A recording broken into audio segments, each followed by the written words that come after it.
I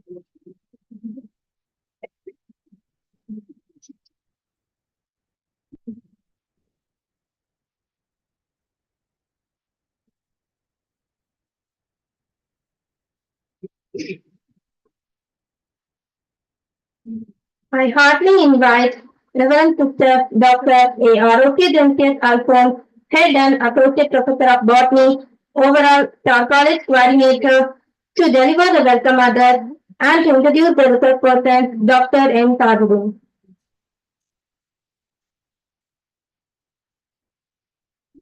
Dear professors, researchers, and distinguished speakers, good morning, one and all. It's with immense pleasure that I welcome you all to the International Conference on Microalgae, Biodiversity, and Bioprospecting, organized by the Department of Botany, St. Mary's College, Autonomous, Thuthukudi, Tamil Nadu, under the Star College scheme sponsored by the DBT, Government of India, New Delhi. This conference marks a significant milestone in our quest to explore the potential of microalgae in biodiversity.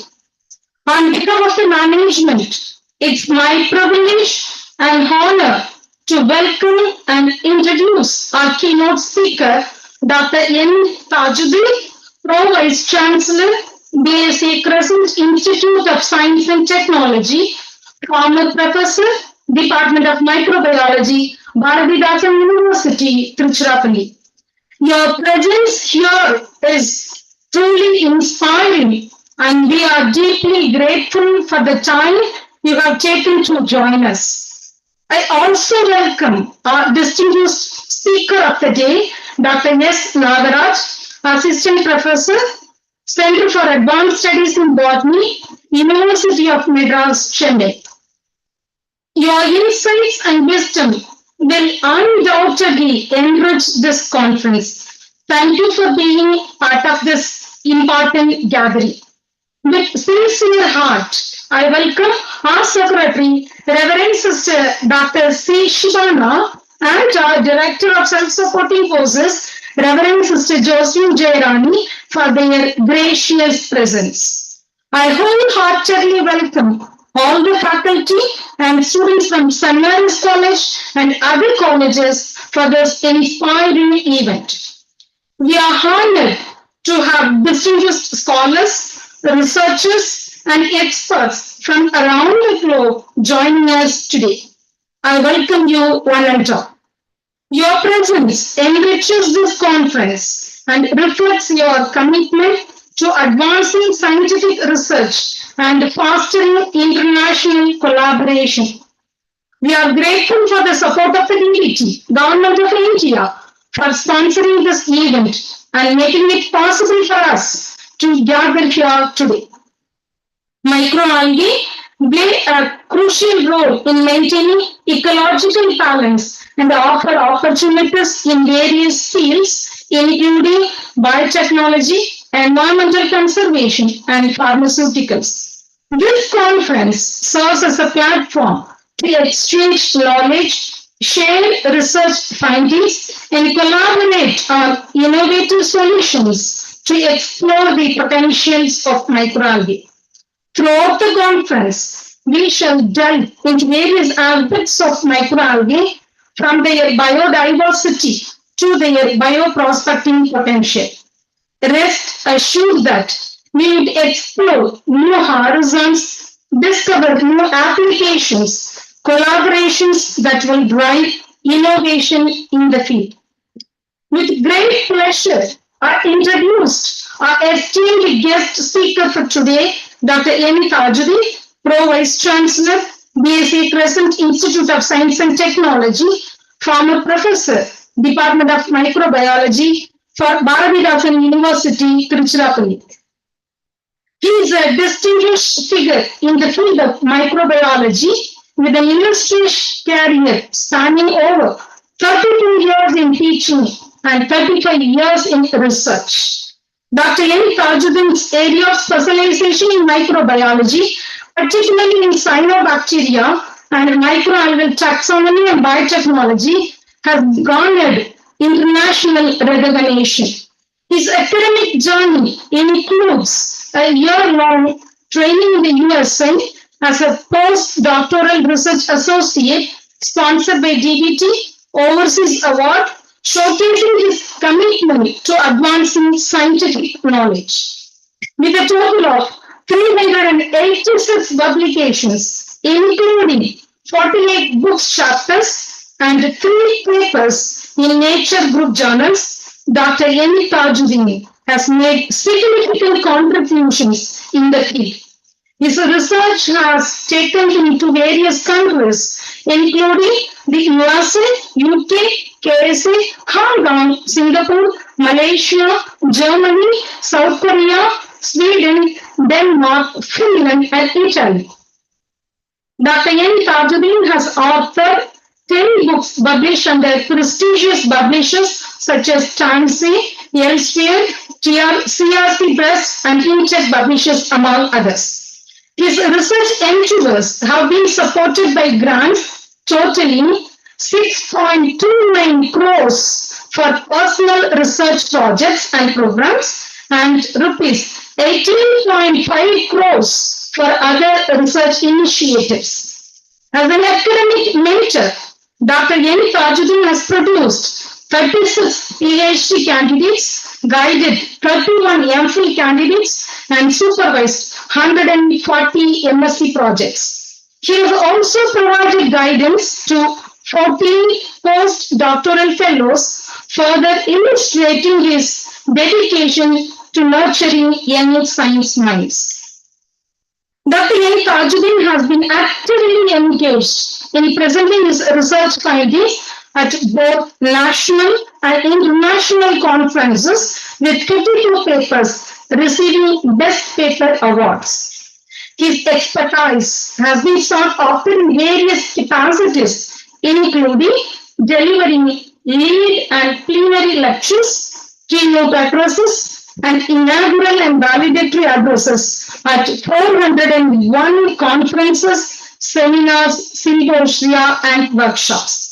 Recognized for his outstanding contributions, Dr. N. Tajuddin has received 22 awards from different organizations, including the prestigious TANSA Award, Senior Scientist Award from the Microbiologist Society India, and the Lifetime Achievement Award from the Society of Chemical and Synthetic Biology.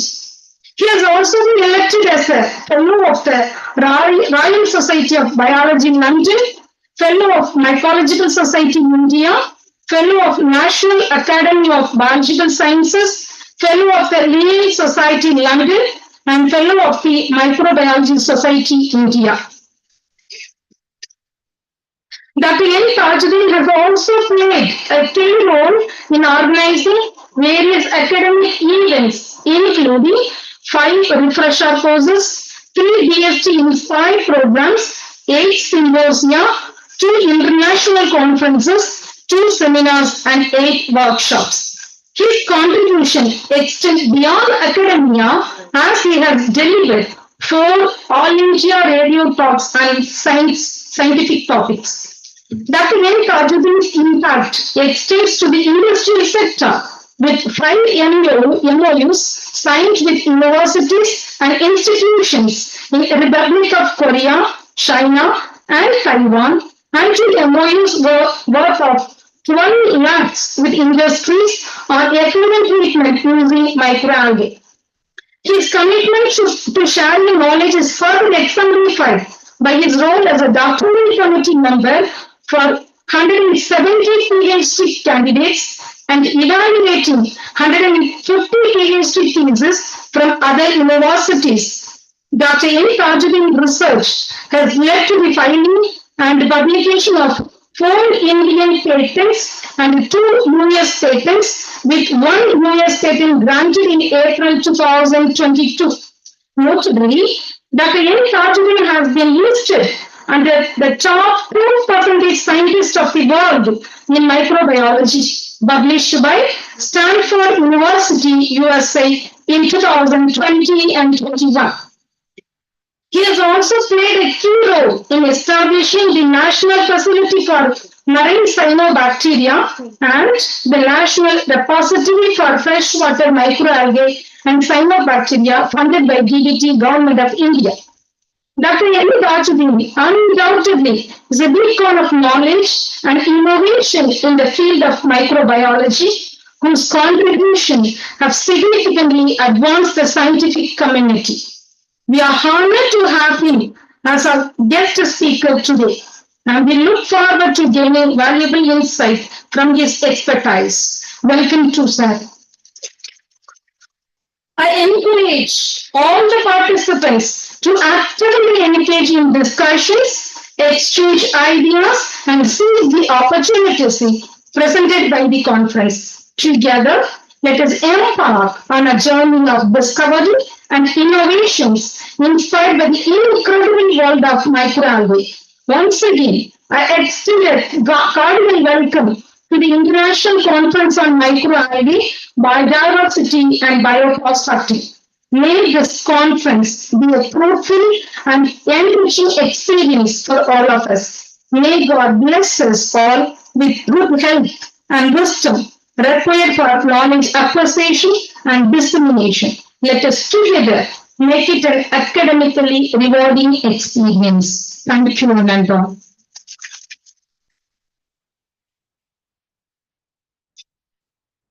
Thank you, sister. It's time to honor our research persons. I request Reverend Sister Dr. Sri Sibana, Secretary of our college, to honor Dr. N. Tajuddin with a memento.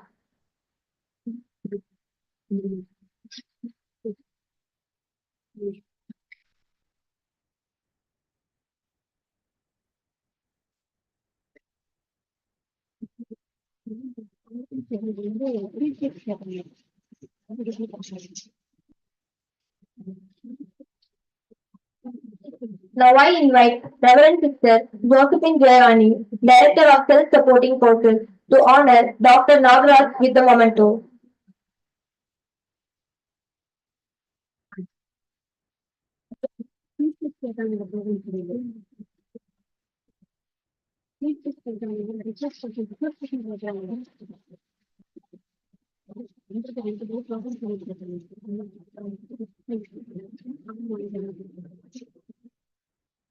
Thank you, sister. Thank you, sir. I cordially welcome our Secretary, Reverend Sister Dr. Sri Shibana, to felicitate the gathering.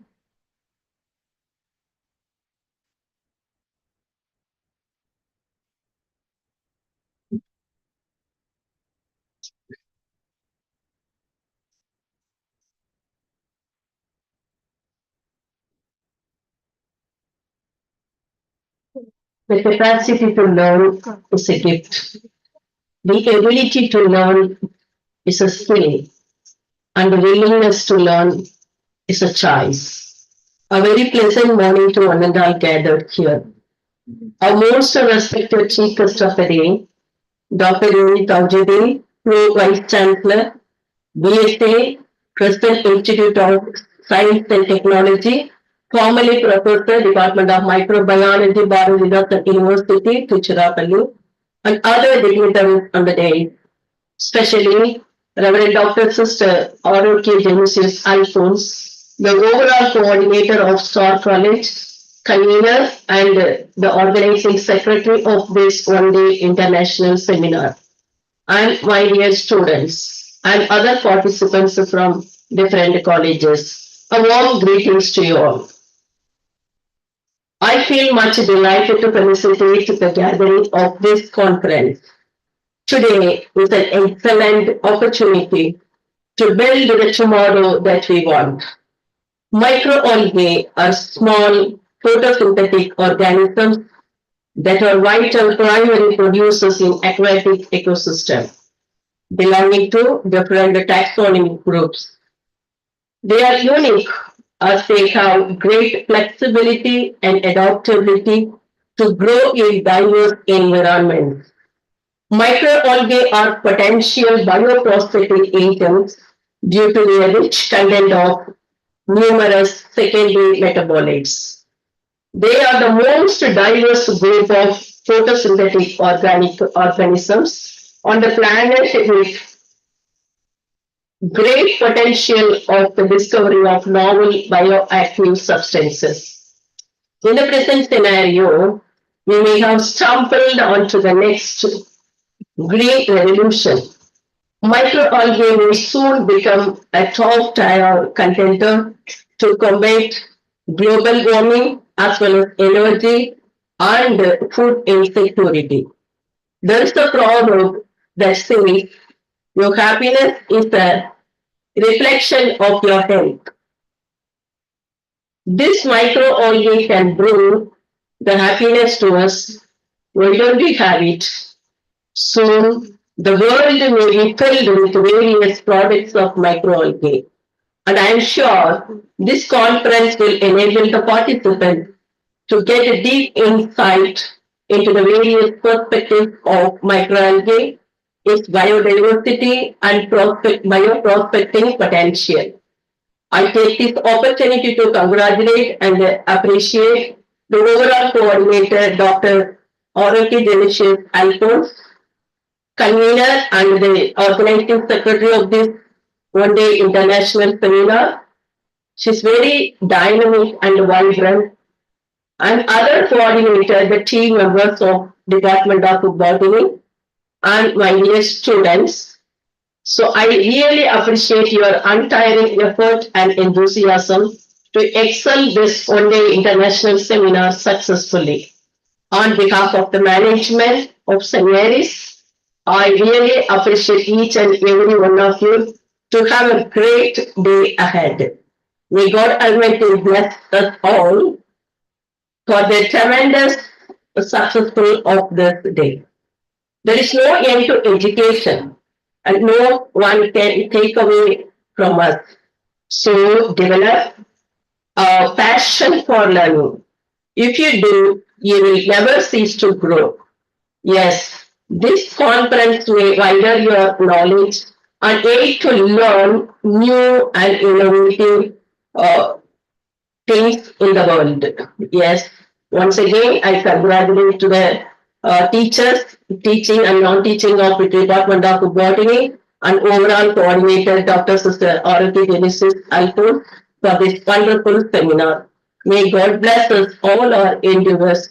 Once again, I thank you, Anindal, for providing me this opportunity. Thank you. Thank you, sister, for your kind felicitation and blessing. We are pleased to release the abstract book of this 2 days international conference on microalgae, biodiversity, and bioprospecting. I request Reverend Sister Dr. T. Shibana to release the book, and I request Dr. Tajuddin to release the first copy of the same.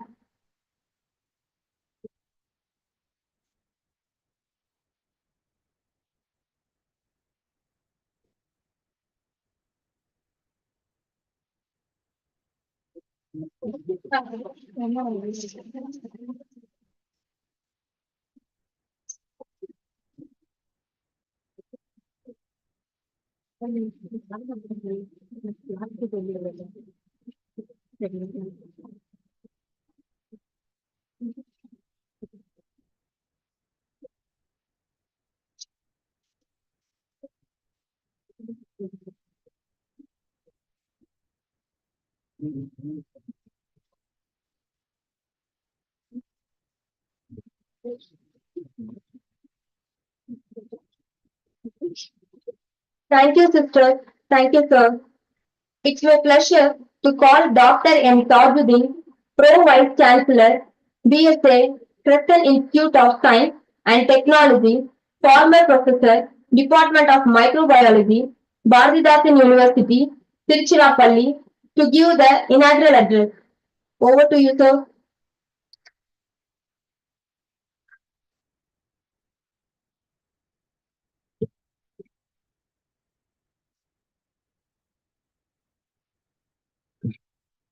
விண்ணையும் மண்ணையும் படைத்து அதில் எம்மையும் படைத்த இறைவனுக்கு எல்லா புகழும்.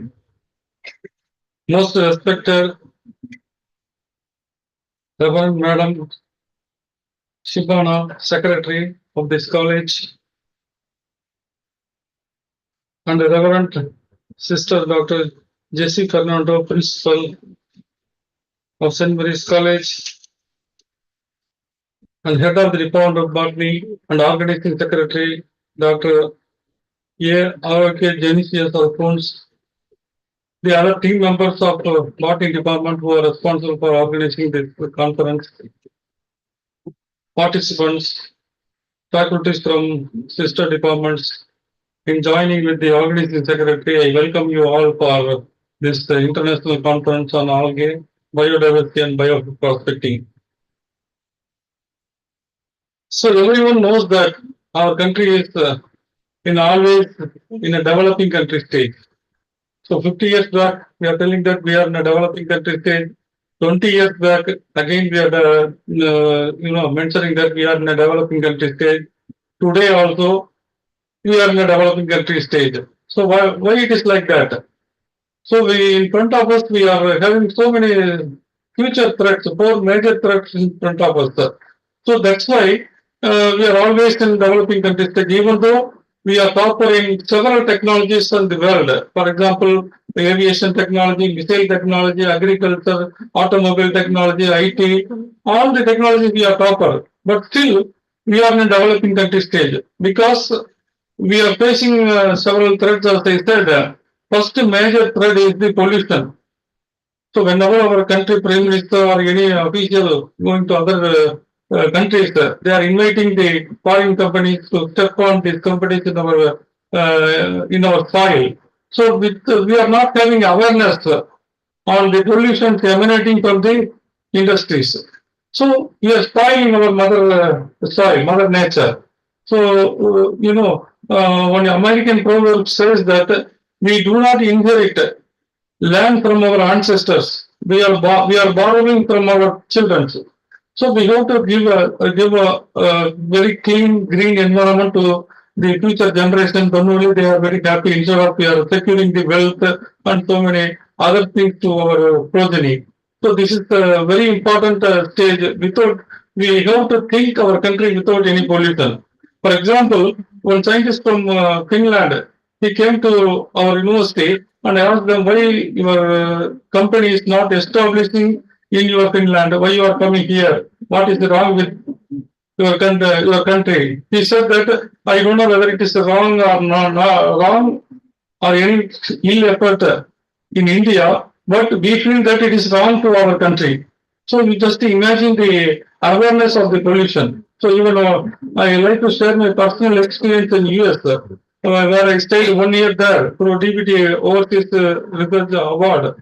And the second I visited the hostel of the Rensselaer Polytechnic Institute, where one student from Sivagasi, he joined the hostel. I visited the hostel at the time.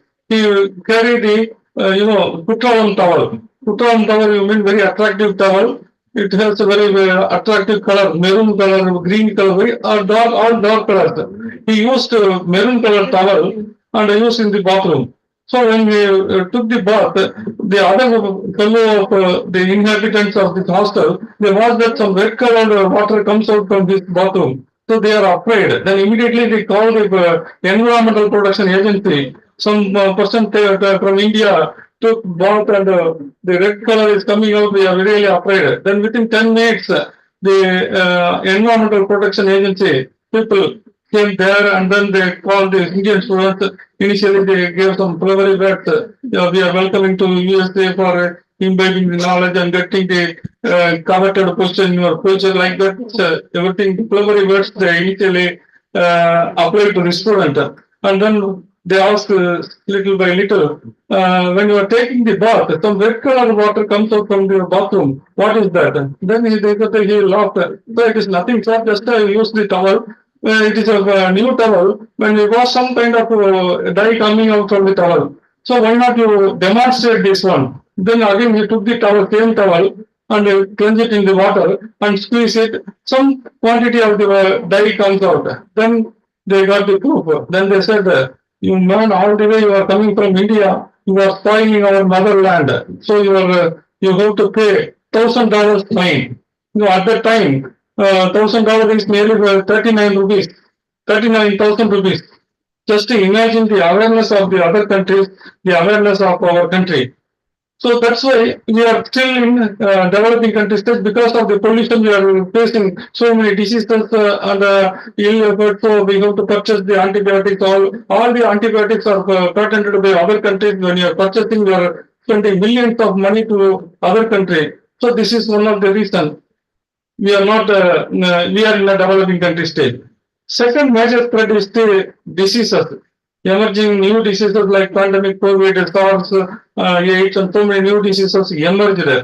And resurgence of older diseases and development of the antibiotic resistance. All the threats we are facing. For example, we have developed countries like America, where we are calling that it is a superpower. So if you see the pandemic situation, nearly 10 lakhs people died in America.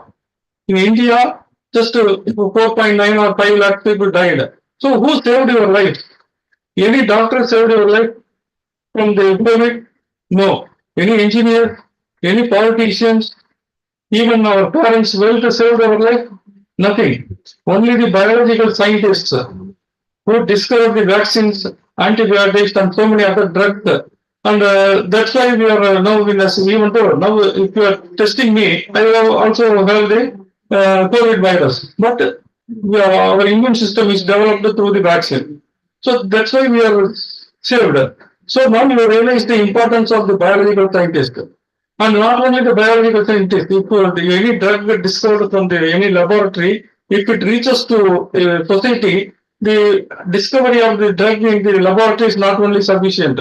So we have to have the collaboration of other disciplines like chemistry, physics, engineering, technology, even economics, business management. Almost all the disciplines are needed. If 1 gram of drug discovered in the laboratory, if we want to multiply and make the large scale production of the antibiotics or vaccines, we need the engineers, we need the physics. So it is a cumulative effort.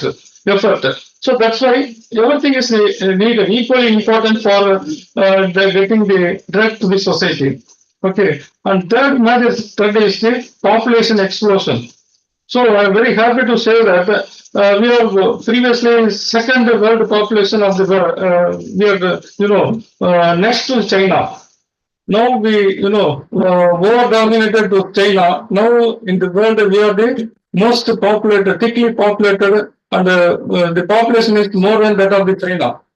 And also economic growth. 10 years back, our economic growth position in world scenario, it is 11. Now we move forward. Now we are in fifth position.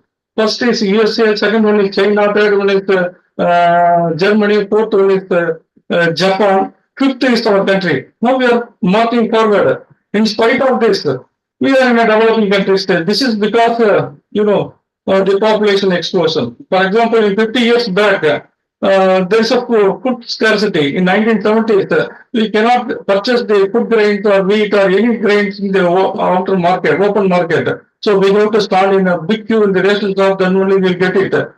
Then Prime Minister says that, announced that Indians should not take dinner in Sunday nights. So all the restaurants are closed those days. So that's why I was standing in a very big queue of when I stand in the morning 10 o'clock, I will get 3 o'clock or 5 o'clock to get the feed grade rice. So the population in 1970s is just 50.51 crores. So just imagine the population of today. We crossed 142 crores. From 55 crores, now we crossed 142 crores of population. And the agricultural land is constantly shrinking. Those days, nearly more than 60% of the agricultural land is available. Now, we are less than 50% of the agricultural land because most of the agricultural land is doing the concrete buildings, the roads, and so many things. It is very difficult to expand the agricultural land. So, in spite of this negative aspect, population explosion and then pollution and the shrinkage of agricultural land, I am very proud to point out here that we are not only self-sufficient in generating all kind of food grains, but we are exporting so many things to other countries. Again, this is because of the agricultural scientists. but still we need, because the explosive population, it is very difficult to satisfy all the future explosive population food grains. So we have to think on the alternate resources. And next one is the fourth major threat is the energy. Dwindling the crude oil from the Gulf countries. In another 20 years or 30 years, we cannot say that we are getting the constant crude oil from the earth. So we are every day tons and tons of crude oil which were excavated from the earth. So we have to concentrate more on the alternate future unconventional energy source. So from all the four threats, even the scientists throughout the world, they have the conference, they discussed, and they finally concluded that our future requirement for pollution, for solution, then a new type of antibiotics and drugs, then food materials, and then energy. Everything is satisfied only by the microalgae and cyanobacteria. It is accepted view, world accepted view, I'm telling. Because, productivity is more when compared to the other organisms. Productivity is more. For example, if you grow the rice plant, you have to seed it, and then you have to irrigate it, and you have to wait for a very longer period, and you have to add the fertilizer, pesticides, so many things. Finally, you are getting the mature plant. From this mature plant, we are harvesting the rice grains. It is only less than 5 grams per plantlet. So remaining is waste. Whereas if you develop any technology with the algae, there is no waste. There is no root. There is no shoot. There is no flower. Nothing is there. There is no mitosis. There is no meiosis. So, and if you grow the algae, entire biomass can be harvested. For example, in one of the Indo-UK project on biodiesel production, we grow the algae in a bigger ratio pond of 35,000 liter ratio pond. We inoculated the algae in the first day, and we are not using any chemicals, we are not using any fertilizer. We use only the effluent water, waste sewage water from the hostel, ladies hostel, just gents hostel. Sewage water is dumped in a very big pond. So we collect the sewage water, filter it, we add in the ratio pond, we develop the blooms of algae in the ratio pond system. So we need not spend money for this. When we develop any technology with the bacteria or fungi, you have to give a defined medium, sterilized condition, and everything must be costly chemicals are there. Whereas if you grow the algae, any technology with the algae or cyanobacteria, you are using only the water and sunlight. So these two are freely available. Even if you are using the marine algae, marine cyanobacteria, the water is plenty. We need not compete for the fresh water, drinking water. Okay. So these are the so many positive points are there. So what I am trying to say is that this conference is a very ideal need of the hour. So we have to think more on the exploitation of on the utilization of microalgae and cyanobacteria for our future welfare. So in a subsequent lecture, I will prove that the cyanobacteria and the microalgae are capable of delivering almost all the requirements for our future aspects. For example, if you are going to any grocery shop, you pay the money and get the desired goods. Likewise, you can instruct the algae.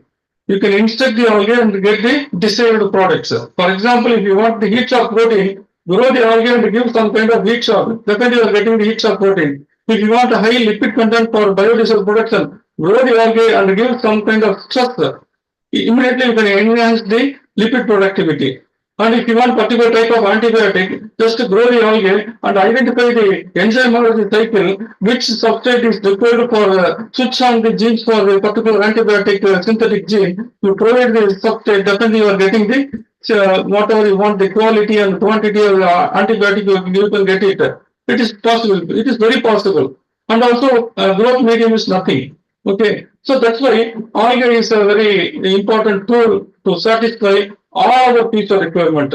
So with this, I thank again the organizers for giving the opportunity to inaugurate address in this international conference.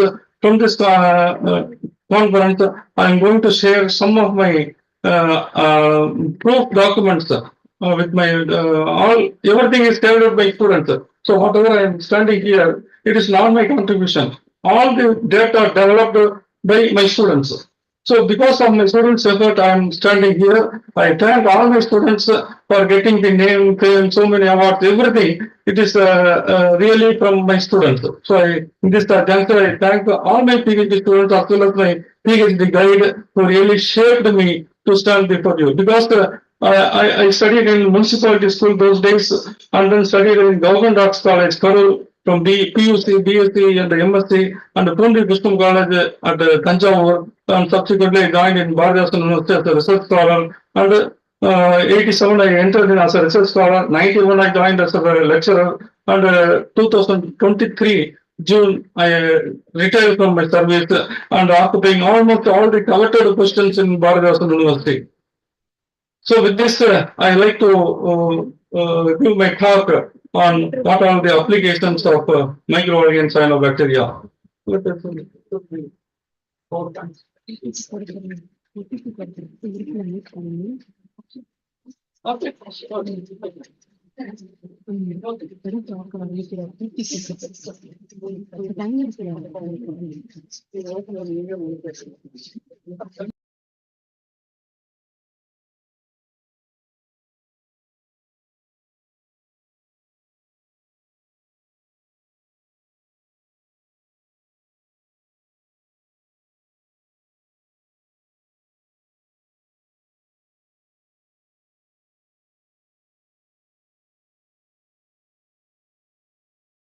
And how population affects the economic growth.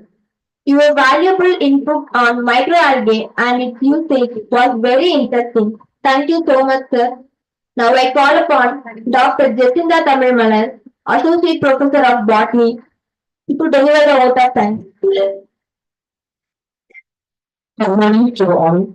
On behalf of the faculty members of the Department of Botany, I take immense pleasure in extending heartfelt gratitude to all who made this inaugural session of 2 days International Conference on Microalgae, Biodiversity and Bioprospecting under the Star College scheme sponsored by DPT, Government of India, New Delhi as a remarkable event.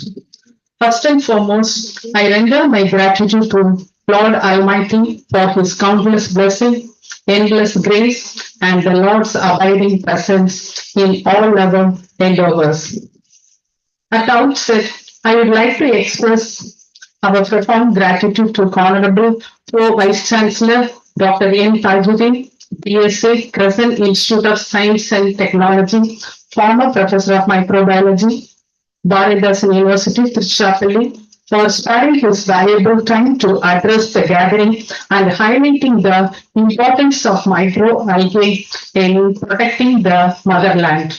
Your lecture is highly informative and thought-provoking. We assure, sir, that we will offer green and healthy environment to our next generation. Thank you, sir. I thank Dr. Nagaraj, Assistant Professor, CAF, University of Madras, Chennai, Speaker of the next session for gracing the event by his presence. Thank you, sir. I would like to express our sense of obligation to our Secretary, Reverend Sister Dr. Sushibana, who graced us with her kind words of appreciation and felicitation. We are also extremely grateful to her for her constant meticulous guidance and motivation to organize this conference successfully. Thank you, Sister. I convey my sincere thanks to our principal, Reverend Sister Dr. Jessie Fernando, for her unwavering support and motivation that radiated a source of energy within us to organize this international conference. Thank you, Sister. A special thanks to our Deputy Principal, Reverend Sister Dr. Kulanthi Teras, Director of Self-Supporting Courses, Reverend Sister Josephine Jairani, and Coordinator of Controller of Examination, Dr. Punita Dharani, for their encouragement in all our efforts. Thank you, Sister. I would like to thank our HOD, Reverend Sister Dr. Aroki Janishu Sanford, overall coordinator of the Star College scheme, for making this event a successful one. Thank you, Sister. I thank all deans, coordinators, and HODs of various departments for their guidance in all our activities. I extend our gratitude to distinguished panel of speakers and delegates from India as well as overseas. I thank all the members of organizing committee and all my colleagues who have been supported in all possible manners to organize this conference successfully. Learning is always a good opportunity to feed our mind. It helps us to grow. So I appreciate and thank the professors and students who gathered here for boosting their knowledge and learning new things. Thank you so much for your support and participation. I thank all the non-teaching staff members who are behind the screen for the successful conduct of this conference. Once again, I thank you all. Thank you. Thank you, ma'am, for your words of gratitude. We shall move on to the session. I request Dr. Tajuddin to take over the session.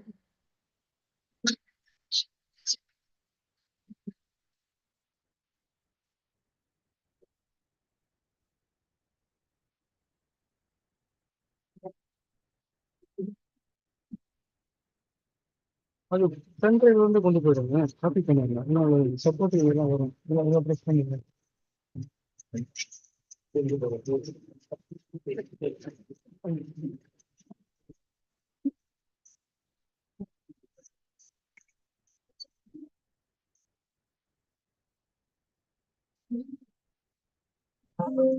Point எடுத்துருக்கீங்களா point caption ஆகுதா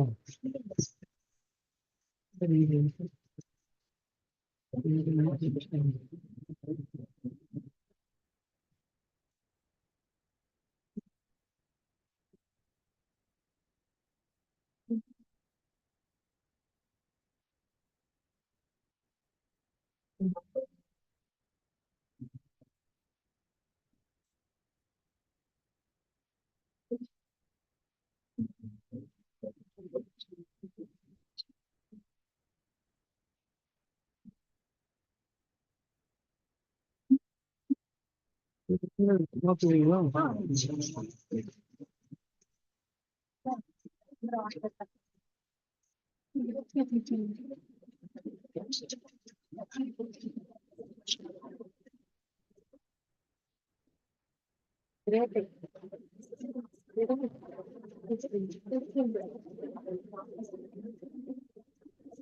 operate பண்ணிக்கலாம் point out கொடுக்குறோம்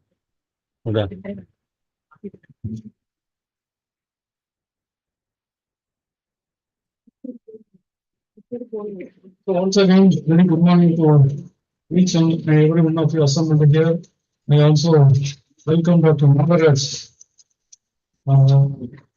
professor from CS in Botany, University of Madras. Whenever I'm meeting with him, I feel really younger than him. So this is because he's a taxonomist of our country. Now everyone knows that taxonomists are endangered species category. I am also coming under the endangered species category. I initiated my work on taxonomy. When I joined as a research scholar under the guidance of my teacher, Dr. G. Subramanian, he gave the topic of taxonomy and ecobiology of marine cyanobacteria. So I totally hesitated to take this work because everyone work on biochemistry, molecular biology, and the identification of so many new products and processes. What is the use of taxonomy?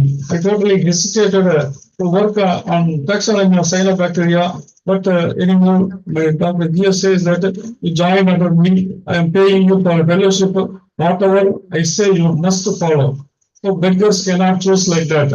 So then subsequently not showed any interest on that one. And one day he called me and gave the importance of taxonomy. Because you know that now in our country there is no taxonomist available. So if you work on that, you are the only person available on taxonomy of cyanobacteria. And also we don't know the actual biodiversity of marine cyanobacteria those days.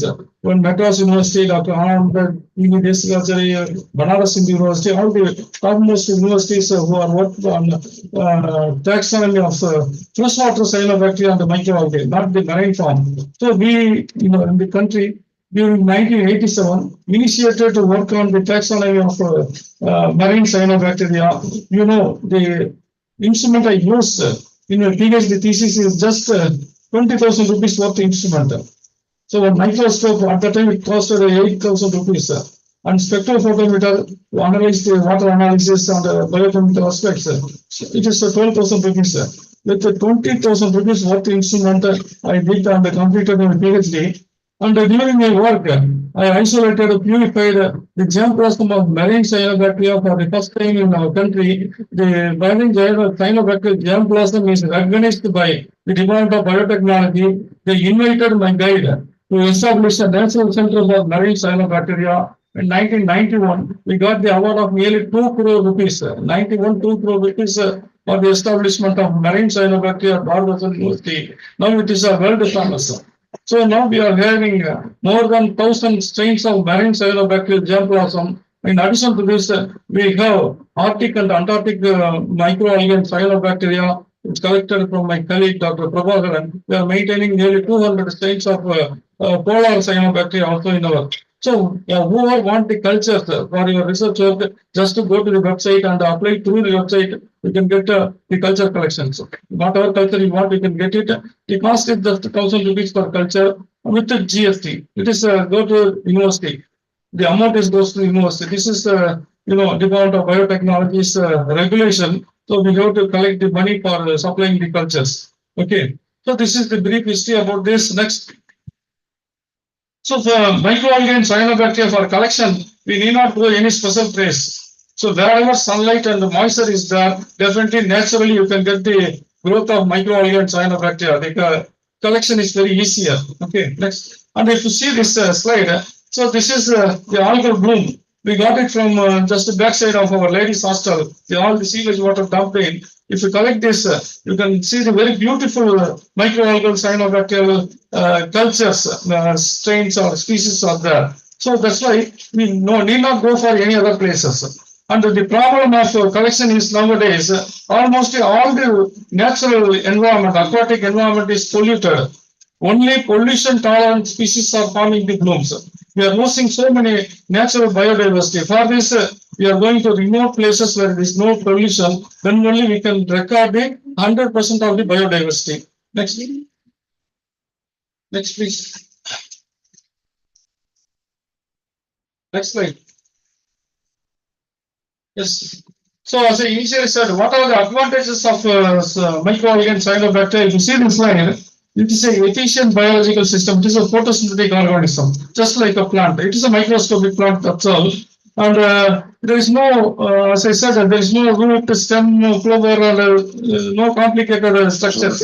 So if you develop any technology, you can harvest the entire biomass and we can make use of it. And as I said, we can induce to produce whatever this material you want. You can induce to produce and simple cell division. There is no mitosis, there is no meiosis. It's just like a bacterial fission in most of the microalgae and cyanobacteria. But some cyanobacteria having the mitosis, meiosis. But the biotechnology explored candidates are amitotic. We need the amitotic division. Then only the biomass production is very exponential. Whereas if you have the algae with sexual reproduction or asexual reproduction, so you have to wait for longer period for the multiplication.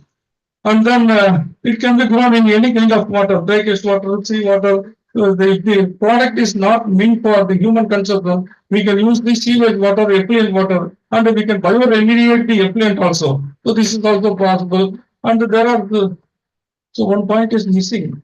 Is it possible to minimize this one? Slightly minimize this one? No, to minimize the LCD projector. Is it possible? Yes. Yeah, certainly. So biomass production is very simple. So we can grow in mud pots, plastic tubs, or any waste water bottles. So we need some vessels. And if you want to grow more, so just dig the soil and cover with the polythene sheet. We can grow the microalgae and cyanobacteria. The production is very simple.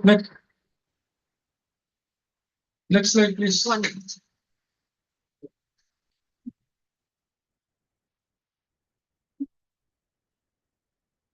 Okay, if you see this application, it satisfies all our requirements. For example, primary producers. As a botanist, you know what is the primary producers. Okay, in any aquatic system, the primary producers are microalgae and cyanobacteria, that is phytoplankton. Okay, if you imagine in sea water, sea or ocean or lake or rivers, if there is no microalgae and cyanobacteria, there is no phytoplankton, definitely there will not be any primary consumers. If primary consumers are not there, there will not be any secondary consumers. Like if you small fish, crabs, prawns, and so many other things will not be available. If there is no secondary consumers, naturally tertiary consumers are also not there. Shark, whales, and bigger animals, it is not there. So just imagine with the microscopic cyanobacteria and microalgae, that is phytoplankton, it is not in the environment, aquatic environment, the entire water body will be a watery desert. So there is no fishes. Naturally, if there is no fishes, there will not be any fishery population. If the fishery population is not there, there will not be any fishery ministry. You just imagine the tiny phytoplankton reflects up to the ministerial level. That's why it is honored as a primary producers. And second one is the biofertilizers. So everyone knows the dangerous nature of the chemical fertilizers. Now everybody move on the biofertilizers. And among the various biofertilizers, the cyanobacteria is a very excellent biofertilizer because it has a capacity of the atmospheric nitrogen. It is a complex form of nitrogen, cannot be utilized by agricultural crops. The heterocyst in cyanobacteria, it has the nitrogenase enzyme. This enzyme fixes the atmospheric nitrogen and converts it into nitrate, and ammonia. Very simple form. That can be easily utilized by the agricultural crops. So we need not spend for the fertilizers. We can just use this algae. Once we inoculate the algae in any cultivation system, we need not re-inoculate.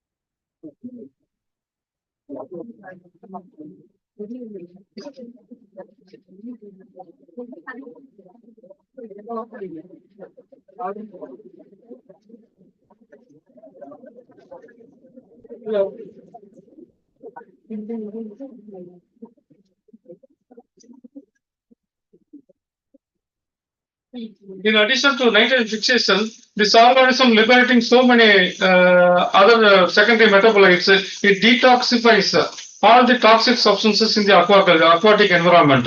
Even if it is a dark colored effluent, we can remove the colors, and even if you have a high BOD, COD level, this organism is a photosynthetic organism. It liberates the oxygen during the photosynthesis, so automatically the BOD, COD levels are extinct. We are having the oxygen-rich environment in the aquatic system. In addition to this organism liberating several mucilaginous substances. For example, mucilaginous algae is there. Now the desert countries, the Arabian countries and the other desert countries, people mass cultivating the mucilaginous cyanobacteria and dump the mucilaginous cyanobacteria in tons in the desert soils. In desert soil, because of the mucilage substance, it imbibes the water and keeps the water for a longer period. So as a result, the bacterial symbionts also surviving. So bacteria present in this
the coloring technology from the cyanobacteria like blue color, red color, and brown color. So many colors of cyanobacteria are there. So the color you extracted is only the protein. It is a plant protein. There is no side effect. It has the pharmaceutical value. And the nanoparticles. So any organism, any extract, plant extract, animal extract, fungal, any extract you use, and you add any kind of third, for example, silver chloride or gold chloride, you are getting the nanoparticle. But the specialty of the nanoparticle for developing from cyanobacteria and microalgae is that whatever size, whatever shape of the nanoparticle you want, you select different kind of microalgae or cyanobacteria, you are getting the desired size and the shape of the nanoparticle. We published several papers on this nanoparticle synthesis. I am going to show in subsequent slides and toxins.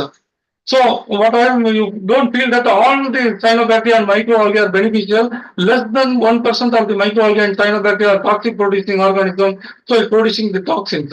But now, recently, the biomedical scientists utilize the toxin from cyanobacteria and particular proportion, particular concentration of the toxin, it kills only the cancer cells and not the normal cells. Now, this kind of anti-cancerous activity is going on, and nearly in the year 1998, Dr. APJ Abdul Kalam sir visited our National Facility for Marine Cyanobacteria. He advised my teacher, Dr. G. Subramanian, at that time I was in US. He advised my teacher to maintain the toxic microalgae and cyanobacteria in our germplasm because whatever we are, developing the atom bomb, nuclear bomb, hydrogen bomb, in future there will not be any nuclear war, only the bio war. So for the national security, you secure the germplasm culture collections of toxic form. You identify the antibiotics or vaccines against the toxins from the microalgae. So it is a kind of national security. So now this organism is also equally toxic organism also equally important for our security. Then antibiotics, no doubt, any organism, if you take the extract and treat with the pathogenic bacteria in the agar plate and then add one drop of the extract, any extract of plant bacteria, any source, definitely you are getting some hollow zone of inhibition. So almost all the extracts are having the antimicrobial activity, particularly the pathogenic bacteria. But the specialty of the cyanobacteria is it kills the resistance bacteria. For example, ESBL producing bacteria, that is extended beta lactamase producing bacteria, the bacteria producing the beta lactamase enzyme. So if anyone affected with this bacteria, if you go to the doctor, if you inject a single antibiotic or multiple doses of antibiotic, the bacteria liberates the enzyme and the enzyme degrades the antibiotics, consume the antibiotic as a nitrogen source, it grows very fastly. So now it is again a major threat. Somewhat one of my students, he identified, in his PhD work, he identified the anti-ESBL producing bacteria after screening more than 200 species, and he identified one algae, but the cyanobacteria osculatoria accumulata. He identified the anti-ESBL producing compound. Then he go up to the molecular structure level. He published this paper in Nature Group Journal, that is Journal of Antibiotics. When he published this paper, he immediately invited from the invitation received from the University of Texas health laboratory, and before completing his PhD, he went there and then joined as a research associate. His first month salary, that is fellowship, is 3 Indian amount, 3 lakhs rupees per month. So I'm very proud to say that my students at the time getting more than what I get after the 30 years of service. I'm not reached the 3 lakhs. But my student, he not completed his PhD because of the one publication. He was invited and getting 3 lakhs per month is really, I'm very proud of him. That's the specialty of the microalgae and cyanobacteria. Okay, so this is another kind of work we have to do. And fatty acids important for the biodiesel, but the gamma linolenic acid, people say that GLA, it is very commercially, medicinally very important because it has the contraction and repulsion of the heart muscle. So it is abundant in hypersaline cyanobacteria we tested, and this work is going on. And then vitamins, no doubt, just to go to Google search, type the vitamin content of the spirulina, type the vitamin content of the any other source, plant or animal source. You are getting the amazing quantity of the vitamins in spirulina, several lakhs units. When compared to other species, several thousand units are there. So such kind of very potential is there. And then bioremediation, as I said, still we are in a developing country stage because of the pollution. So we are having the solution for this pollution, any kind of pollution. So we are using the hypersaline cyanobacteria for bioremediating all kind of effluents. You know, in drinking water, there's no salinity. We call it as 0 ppt. In seawater, the salinity is 35 ppt. So it is not testable.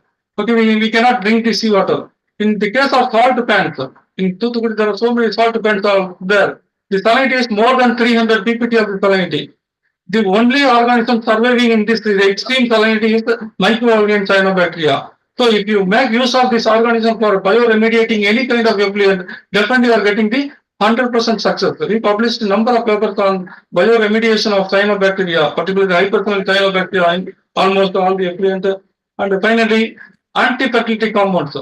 So again, population explosion. So we have to check the growth. In China, they check the growth. Now the population is lesser than the population of our country. And women are victimized in the birth control act practices, but males are somewhere escaped. So now one of my colleagues, Dr. Tirunal Sundari from the Biotechnology Department of Bharatha University, she obtained one culture called Oscillatoria villi culture. She took the extract and inject the extract in lower animals like hen, frogs, and chicken, and then rat, mice, and so many lower animals he tested. Surprisingly, there was the 80% of the sperm reduction. So remaining 20%, the sperms are abnormal. Sperm on head and tail will be there.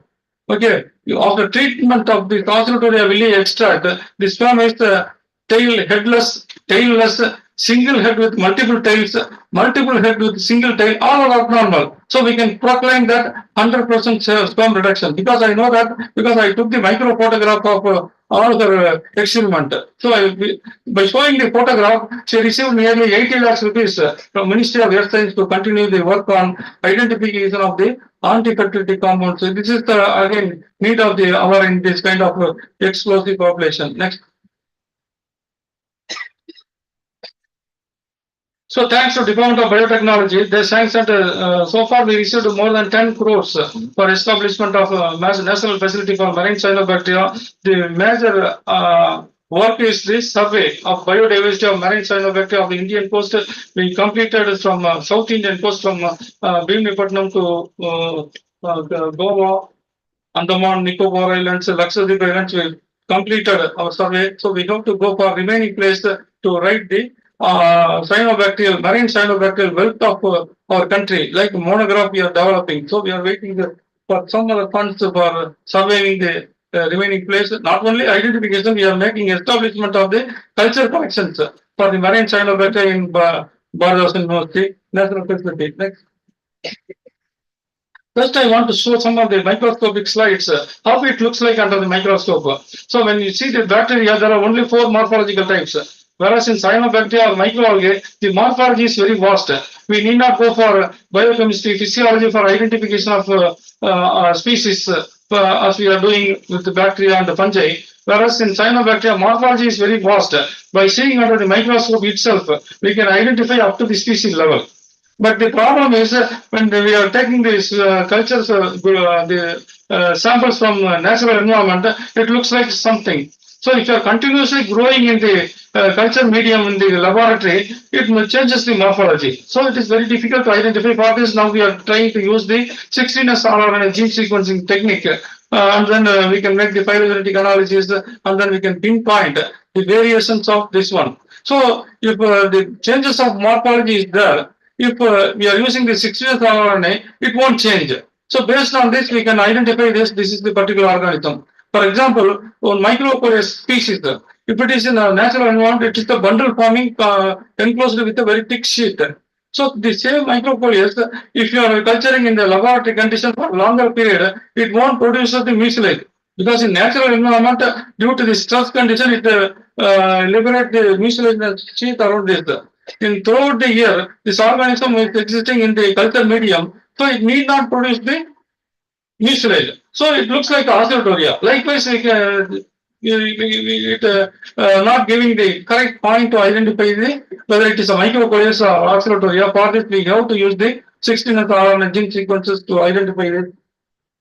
So some of the unicellular forms next. Some of the trichomatous form and filamentous form, you can see this.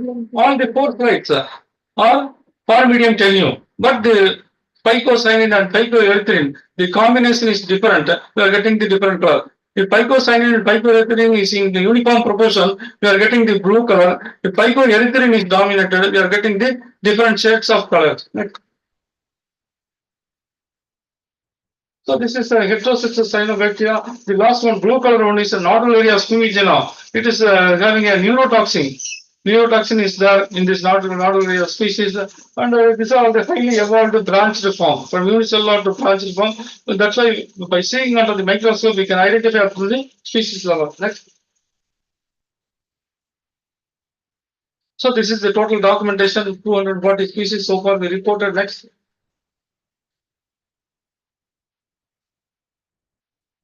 So so after 2004, I was connected with the Marine Cyanobacteria Center, the NFMC. After 2004, I was transferred from Marine Cyanobacteria to head of the microbiology department.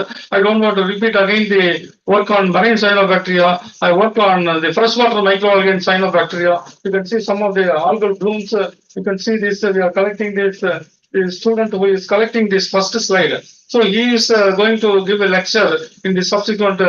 Next, Dr. Luis Oscar. Now he is in US. So he is collecting the specimen. He is going to give a talk from US online. Next. So this is the microphotography of marine freshwater cyanobacteria. As I said in the PhD work, I used only 8,000 rupees worth microscope. After becoming the head of the department, I purchased the microscope, that is confocal microscope. It is costed about 1.3 crores. So this is possible because whatever we are doing PhD, it is just like a passport. So if you want to get the name and fame, we need the visa. Visa is your talent. So how you approach after your PhD, and likewise, so I was very eager to purchase all kind of microscope in my laboratory. As a result, in my laboratory, we have the bright field, dark field, phase contrast, fluorescence, epifluorescence, hypofluorescence, and polarization microscope, SIM, as well as the confocal microscopy, everything available in our university in my laboratory. So this is some are some photographs, some are confocal microscope, some are dark field, the fluorescent. You can get this photographs in this next. So this is the confocal microscopy of single species Cynidesmus. So we can manipulate the color. So whatever color you want, just it has the filters. You can get this kind of same single species, single algae, you are getting the different coloration. This is also possible. This is the green algae. Then it does not next. This is the Cyanobacterium Aphanocapsa. All are confocal microscopic view. Next. This is Chrococcus species. Next.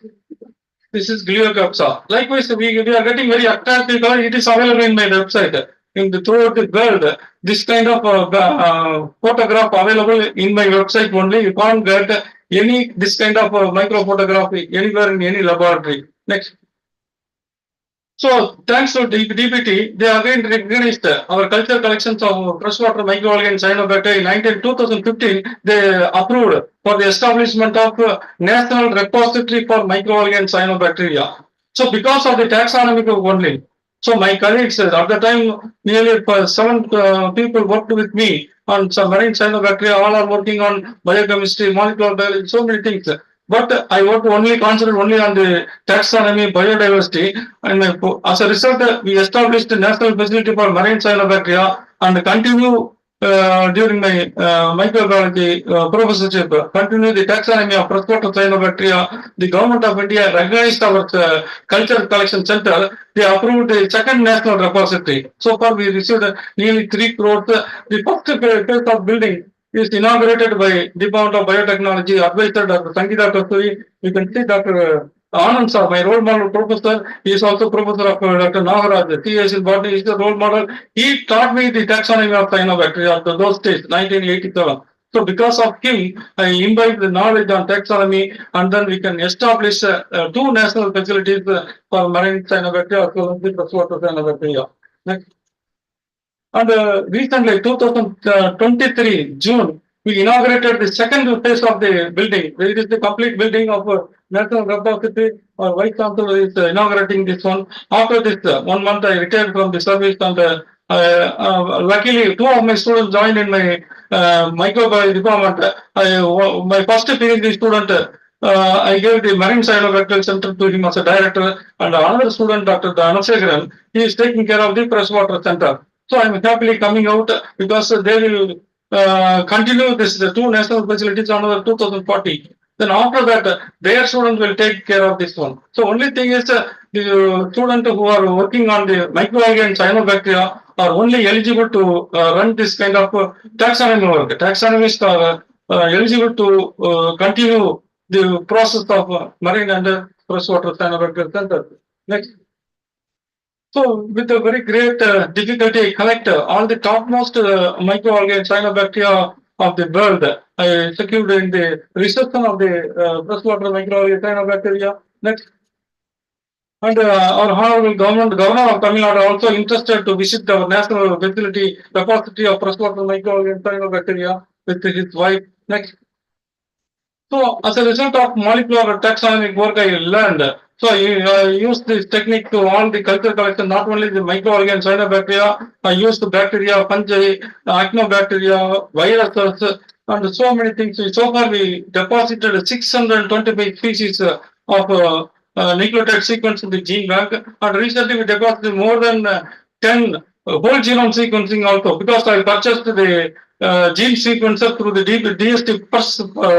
It cost about nearly 1.8 crores to purchase that one. Now we are able to whole genome sequencing in our Bharat University itself. Next.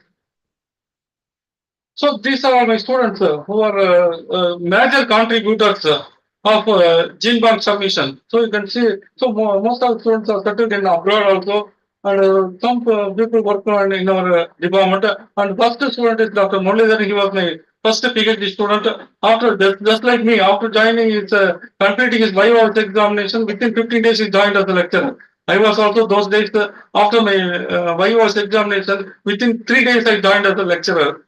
And then the second one is Jahangir, he was Jamal Mohammed, and Najibullah, he's a subsurface bacteria. Under 100 feet depth, he worked on the subsurface bacteria, and this is very rare bacteria available in this nature. 100 feet depth, high pressure and high temperature, he identified it, and also he made the sequence also, and another one clinical bacteria, and all microbes, he is all in all, Dr. Mubarak Ali, and marine science, Dr. Dhanasekaran, he worked on the marine actinomycetes.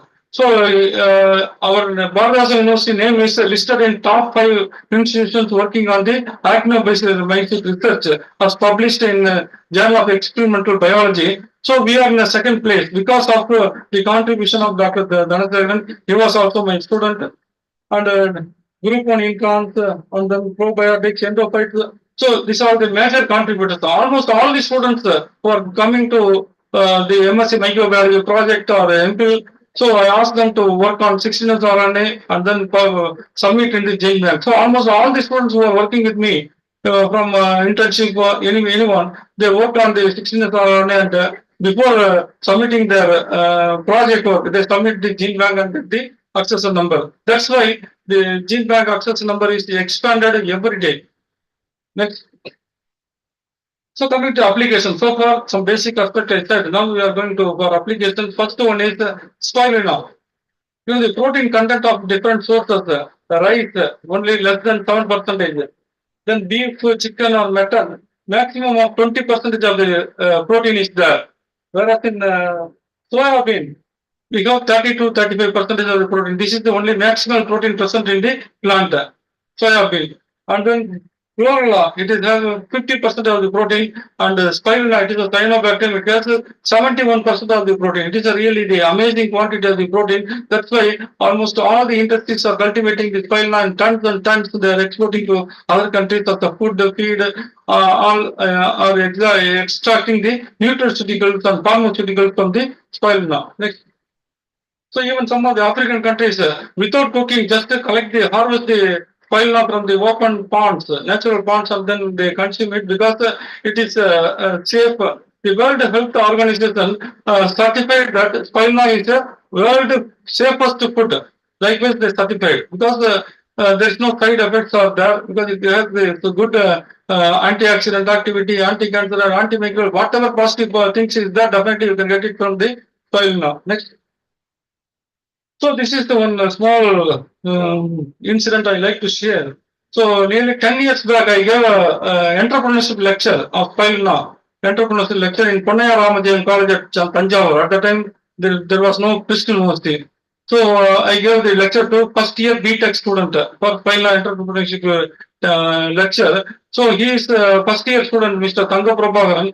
He, he was the participant of the lecture. Then he asked some questions during my lecture. After this, he come with met me in the university with some recommendation letter from my teacher. Then I asked what for you are coming here. He said, sir, I have some barren agricultural land. It is not possible to cultivate the rice and any other agricultural product. So your lecture impressed me. So why not I establish a spoiling our company? And I was very happy. I gave a 15 days free training at the time for how to cultivate, what are the problems you are going to face during the cultivation, what are the instruments, everything required. So I gave 15 days training. To my surprise, first year he asked the question, fourth year he developed a company and released the product in the name of Elixir, BioElixir. So after 5 or 6 years, again he came to me, sir, one good news, sir. I received one big order from UK. That is 6 crore worth order for supplying this file now. Within 10 months. This is just advance. So if you satisfied to provide the 6 crore worth order, they are ready to give 100 crore worth order. So now he is a very big billionaire. Okay, but the plus point is whenever I organize any conference or symposia, just I telephone him, he will sponsor something, he will, give the lunch, the dinner or anything, he will give a free to my conference because he was developed. I am very proud to say that one of my students who inspired my talk and developed one company, now he is a millionaire. Next. So it is his ratio pond he constructed in his, that is Keelavulu, the village near Manargudi. Next. So now he developed the capsules also from Spirulina. It is a very good quality capsules. Now it is available in almost all the medical shops. Next.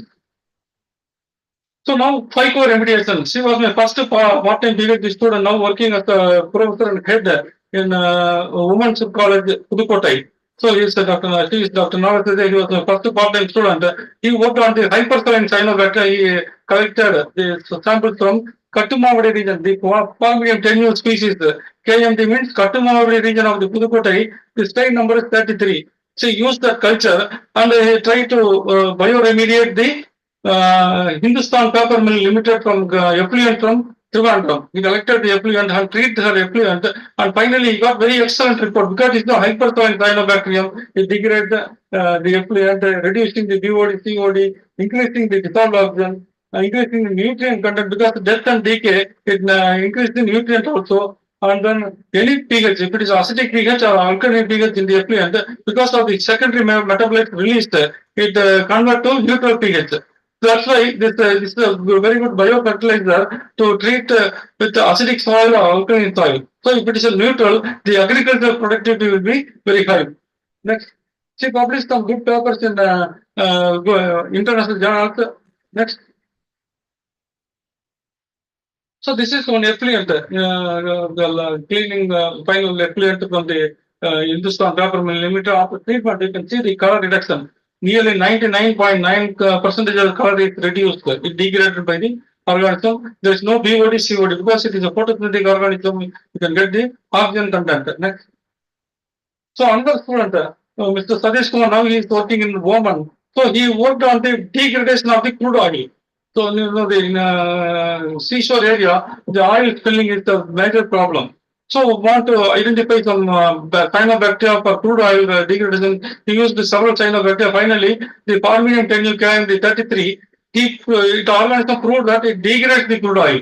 So in crude oil, if initially you say that it's a globular structure under the microscope, like that, because of the surface tension. So if you treat with the cyanobacterium, you can see the gradual degradation of the oil. So from this, we confirm that this organism is degraded in the crude oil. And we tested the presence of two toxic substances in the crude oil, that is the anthracene and naphthalene. So we inoculated the cultures and inoculated the anthracene and naphthalene in different plots with the culture. We found that the anthracene is converted to anthracene diol. Naphthalene is converted to naphthalene diol from toxic form to non-toxic form. So this is needed. So we published that paper in a journal of it's not biotechnology letters. It is from USA. It is a very good paper. We published so many citations are there in this paper. Next, another student from Kerala, he worked on the dye degradation. We use the rhodamine dye. If you see this plate, the dye is initially the compound structure is very complex.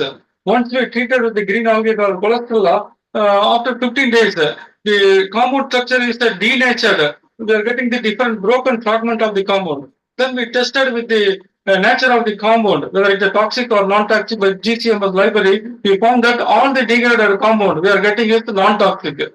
So he published this paper in very good impact factor journal like colloids and surface interfaces. That time it was the 5.3 impact factor. Next. So he is Dr. Baldev. He worked on, he's from Kerala, he worked on the biodegradation of the dye. So you can see initially dye. So after this is the culture, in between there's a treated test. So we found that total degradation of the rhodamine dye. Next. So coming to agriculture, as I said, the organism is not only act as a biofertilizer, it liberates some growth promoting substance to the environment that covers the agricultural productivity like hormones, gibberellins, indoleacetic acids and so on. So we want to check whether the organism is really producing the growth promoting substance or not. We tested the microalgae like chlorella and so many other microalgae. We found that it won't produce the growth promoting substance. But we tested with the cyanobacteria. We got very excellent research. We proved that result with the tissue culture experiments. Next. So if you see the fourth class, so in tissue culture, people using the MS basal medium. The first class is MS basal medium. We inoculated the tomato seeds and we have not added any hormone. This is the negative control. So you see the growth of the plants. So second one is the MS basal medium. We add the tomato seeds. We add the indoleacetic acid. Sorry, gibberellic acid we added. So you see the growth, the increased growth. And the third and fourth is it's the MS basal medium. We are not added any growth promoting substance. We grown the algae. We are not disturbing the algae. We are using the algae for different purposes. In surrounding medium, we collect this medium and inoculate it in the tissue culture medium. We are getting the very excellent growth. This is nearly 25. This is the third one is 0.5% of the extracellular product of the cyanobacterium. The another one is 1% of the extracellular. Just 1% of the extracellular product you can get is better than the growth promoting substance. This is 25th, fifth day. So we totally forgot that class, and after 40th day, we just saw the class. You can see this, the cotton plug in the top is thrown away by the vigorous growth. All the plant plugs comes out. So we need not spend money for purchasing the oxygen. Gibberellin is very cost effective. So instead of we are just using the extracellular product, we can generate the very good productivity of any kind of agriculture crops. Next. So the students, Guru Saravanan, he is now working as a professor in Bharatiya University Botany Department, and he is a student worked on the bioremediation. He is now in Oman. Next. So another very important project we completed with the Department of Biotechnology Fund, that is the anti-quorum sensing compound from cyanobacteria. In aquaculture environment, in any aquaculture, there is a Vibrio species. It forms the thin biofilm initially on the fish surface. Once the thin biofilm of the pathogenic bacteria attached in the fish surface, it liberates some quorum sensing compounds from the pathogenic bacteria to the environment, and it attracts the similar kind of pathogenic bacteria towards the fish surface and form a thin biofilm. Once thin biofilm forms, it multiplies and forms a very thick biofilm. Once the thick biofilm forms, it liberates some toxic substance.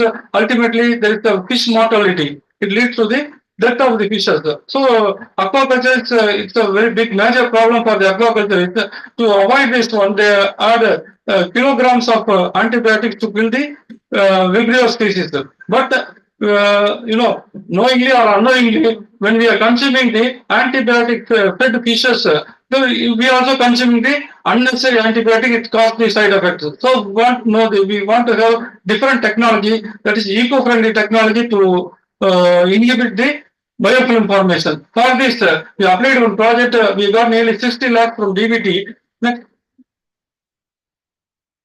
6 lakhs from DBT, and we use some marine cyanobacterium on the soil subsoil species in the aquaculture environment as a feed. So the specialty of the soil is whenever the quorum sensing signals comes out from the pathogenic bacteria, by sensing the quorum sensing signals, the cyanobacteria liberates some anti-quorum sensing compounds to the environment. So this anti-quorum sensing compound binds with the quorum sensing signals compounds and it forms a complex.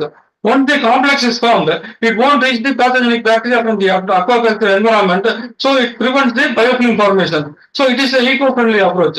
So we published our papers using one paper we published in Journal of Mycology. Next. And another paper we also published in Journal of Microbial Pathogenesis. You can see the student, Mr. Louis Oscar. He's next speaker, tomorrow's speaker. In this conference, he's going to give a lecture on his expertise. Now he is in Rhode Island in USA. Next. So nanoparticle, I already said whatever size and the shape you want. So just I like to show the proof what kind of nanoparticles we are getting by cyanobacterium. Next. So we want to develop the gold nanoparticles by using the gold chloride inoculated with the cholesterol. It is a green algae and the cyanobacterium formidable species. The results are really surprising. Next. So you can see this chlorella produces the spherical nanoparticle and the formidium producing the triangular and hexagonal nanoparticles. So we published this paper in the colloids and surface interface. That is a 5.8 impact factor journal we published.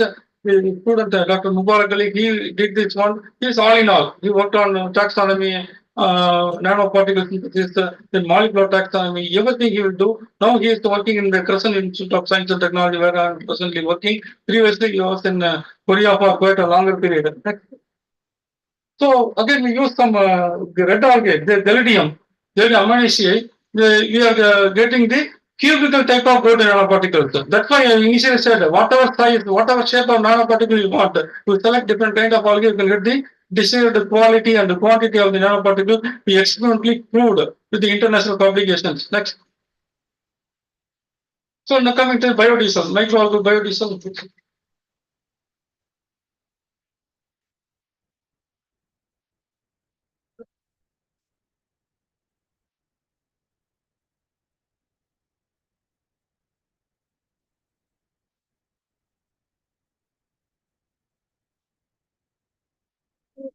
So this is the need of the hour because we need the bioenergy for our future generation.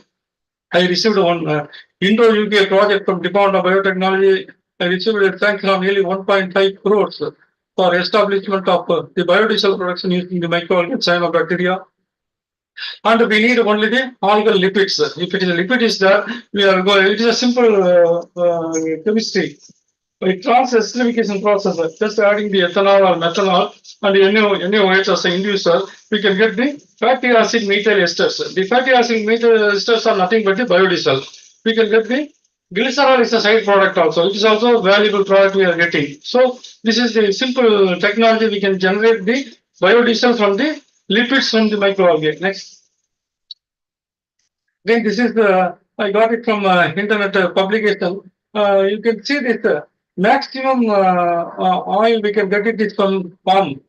So if we grow the palm 1 hectare area per year, we are getting nearly 6,000 liter of biodiesel or oil per year. So when same area, 1 hectare area per year, if we are using the microalgae, we are getting more than 1 lakh liter. Just imagine 6,000 liters maximum the oil seeds in microalgae, more than 1 lakh liter is experimentally proved. Next. Just to click it. So this is one organism called the Bioprospecting brownie. The Rangasamy sir is having a very extensive culture collection of different strains of the Bioprospecting brownie. Just to press it, enter it. Go back. So you can see that some oil is coming or oozing out. So initially it is a vegetative structure. If you are giving the stress condition to avoid the stress, the organism producing the lipids.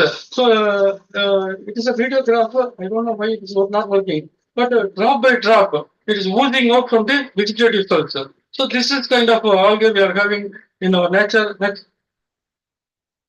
So this is another student, Dr. Praveen Kumar. So today or tomorrow, he is also going to give a lecture. He worked on the which stress condition is responsible for getting the more lipid in the microalgae in the ratio pond system. So he worked on this, identified some nitrogen as a deficiency. He developed some technology. If you are giving the nitrogen deficiency, we can enhance the some quantity of the lipids. So he published this paper in Biomass and Bioenergy. So before submitting his thesis, he published. So immediately he got one invitation from Korean Energy Research Institute, and they invited him to work on similar kind of project.